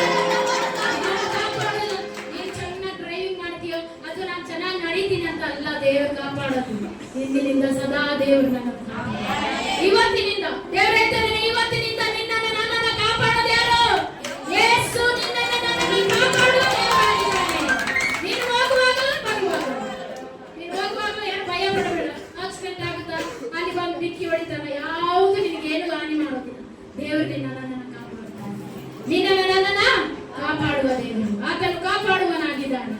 ಆತನು ನಿದ್ರಿಸುವುದಿಲ್ಲ. ಆದ್ದರಿಂದ ನಿಮ್ಮ ಭಕ್ತಿಯನ್ನ ಕಾಪಾಡಿಕೊಳ್ಳಿರಿ. ಆತನು ನಿನಗಾಗಿ ಅದ್ಭುತ ಮಾಡುತ್ತಾನೆ ನಿನ್ನ ಮಧ್ಯದಲ್ಲಿ. ನಿನ್ನ ಭಕ್ತಿಯನ್ನು ಕಾಪಾಡಿಕೊ. ನಿನ್ನ ಭಕ್ತಿ ಹೇಗಿದೆ ನಿನ್ನ ನೀನೇ ಪರೀಕ್ಷೆ ಮಾಡಿ. ಮೊದಲಿದ್ದ ಭಕ್ತಿ ಈಗಲೂ ಇದೆಯಾ? ಮೊದಲು ನೋಡಿದ್ರೆ ಚಪ್ಪಾಳೆ ತಟ್ಟೋದು, ಆರಾಧನೆ ಏನು. ಇವಾಗ ಕಣ್ಣು ಮುಚ್ಚೋದ್ರ ಅರ್ಥ ಗೊತ್ತಾ? ಕಣ್ಣು ಮುಚ್ಚೋದ್ರ ಅರ್ಥ ಏನ್ ಗೊತ್ತಾ? ಏಕಾಗ್ರತೆ. ಏಕಾಗ್ರತೆ. ನಿನ್ನ ಚಿಂತೆ ಆ ಕಡೆ ಈ ಕಡೆ ಹೋಗ್ಬಾರ್ದಂತ ದೇವರ ಮೇಲೆ ನಿನ್ನ ಮನಸ್ಸು ಕೇಂದ್ರೀಕೃತವಾಗಿರ್ಬೇಕೆ ಅಂದೇ ಕಣ್ಣು ಮುಚ್ಚು. ಸುಮ್ಮನೆ ಕಣ್ಣು ಮುಚ್ಚೋದಲ್ಲ. ಕಣ್ಣು ಮುಚ್ಚೋದು ಏನಕ್ಕಲ್ಲ, ನಿನ್ನ ಮನಸ್ಸು ದೇವರ ಕಡೆಗೆ ಕೇಂದ್ರೀಕೃತವಾಗಿರ್ಬೇಕು. ಬೇರೆ ಕಡೆ ನಿನ್ನ ಮನಸ್ಸು ಸೆಳೆಕೊಳ್ಳೋದು, ಆ ಕಡೆ ಈ ಕಡೆ ನಿನ್ನ ಮನಸ್ಸು ಹೋಗ್ಬಾರ್ದಂತೆ ಕಣ್ಣು ಮುಚ್ಚೋದು ದೇವರಿಗೆ. ಕೈಗಳನ್ನೆತ್ತುವುದು ಏನಕ್ಕೆ ಗೊತ್ತಾ? ನಾನು ನಿನಗೆ ಶರಣಾಗತನು, ನಾನು ನಿನಗೆ ಪೂರ್ತಿ ಶರಣಾಗಿದ್ದೇನೆ, ನನ್ನನ್ನು ನಿನ್ನ ಕೈಗೆ ಒಪ್ಪಿಸಿದ್ದೇನೆ ಅಂತ ಶರಣಾಗೋದು. ಮೊಣಕಾಲು ಏನಕ್ಕೆ ಹಾಕೋದು ಗೊತ್ತಾ? ಈ ಮೊಣಕಾಲು ದೃಢವಾಗಿ ಪ್ರಾರ್ಥನಾ ಜೀವಿತದಲ್ಲಿ ನಿಲ್ಲುವುದಕ್ಕಾಗಿ ಮೊಣಕಾಲು ಹಾಕೋದು. ಹಲ್ಲೆಲೂಯಾ. ಯಾವ್ದೋ ಅರ್ಥ ಇಲ್ಲದೆ ಏನೇನೋ ನಾವು ಮಾಡ್ತೀವಿ. ಆದ್ರೆ ಅರ್ಥ ತಿಳ್ಕೋಬೇಕು. ಮೊಣಕಾಲು ಯಾಕೆ ಹಾಕ್ತಾರೆ, ಕೈ ಯಾಕೆ ಎತ್ತಾರೆ, ಕಣ್ಣು ಯಾಕೆ ಮುಚ್ಚುತ್ತಾರೆ, ಪ್ರಾರ್ಥನೆ ಯಾಕೆ ನಮ್ರತೆಯಿಂದ ಮಾಡ್ತಾರೆ, ಇದೆಲ್ಲ ಭಯಭಕ್ತಿಯ ಒಂದು ಸೂಚನೆಯಾಗಿದೆ. ಭಯಭಕ್ತಿಯ ಒಂದು ಸೂಚನೆ. ಅಲ್ಲಿಗೆ ನೋಡ್ಕೊಂಡು ಅಲ್ಲಿಗೆ ನೋಡಿದ್ರೆ ನಮಗೆ ಏಕಾಗ್ರತೆ ಬರೋದಿಲ್ಲ ದೇವರ ಮೇಲೆ. ದೇವರ ಮೇಲೆ ಏಕಾಗ್ರತೆ ಬರಬೇಕಂದ್ರೆ ನಿನ್ನ ಮನಸ್ಥಿತಿಯನ್ನು ಶಿಲುಬೆಯ ಕಡೆಗೆ ಕೇಂದ್ರೀಕರಿಸಿಕೊಳ್ಳಬೇಕು. ಮೊದಲೇ ಬರುವಾಗ ಪ್ರಾರ್ಥನೆ ಮಾಡಬೇಕು, ದೇವರೇ ನನ್ನ ಮನಸ್ಥಿತಿ, ದೇವರೇ ನಿನ್ನ ಶಿಲುಬೆಯ ಕಡೆಗೆ ಕೇಂದ್ರೀಕರಿಸಿಕೋ. ಯಾವುದು ಸುತ್ತಲಿರುವುದು ನನ್ನ ಕಣ್ಣಿಗೆ ಅದು ಬೀಳದಿರಲಿ. ನಾನು ನಿನ್ನ ಮೇಲೆ ಅವಲಂಬಿತನಾಗಿರಬೇಕು ದೇವರೇ. ಒಂದೇ ಹೇಳ್ತೀನಿ, ಇವತ್ತು ನೀವು ಯಾರೆಲ್ಲ ಭಕ್ತಿ ಮಾಡಿದ್ರು ಇದು ಯಾವತ್ತೂ ವ್ಯರ್ಥ ಆಗುವುದಿಲ್ಲ. ಒಂದು ದಿನಕ್ಕೂ ವ್ಯರ್ಥ ಆಗಿ ಹೋಗುವುದಿಲ್ಲ. ನಿನ್ನ ಕುಟುಂಬವನ್ನು ಕಾಪಾಡು. ನೋಹನ ಕುಟುಂಬವನ್ನು ಕಾಪಾಡಿದ ಅದೇ ದೇವರು ನನ್ನ ಕುಟುಂಬವನ್ನು ಕಾಪಾಡ್ತಾನೆ. ಬರಗಾಲದಲ್ಲೂ ನಿನ್ನನ್ನು ಪೋಷಿಸ್ತಾರೆ ದೇವರು.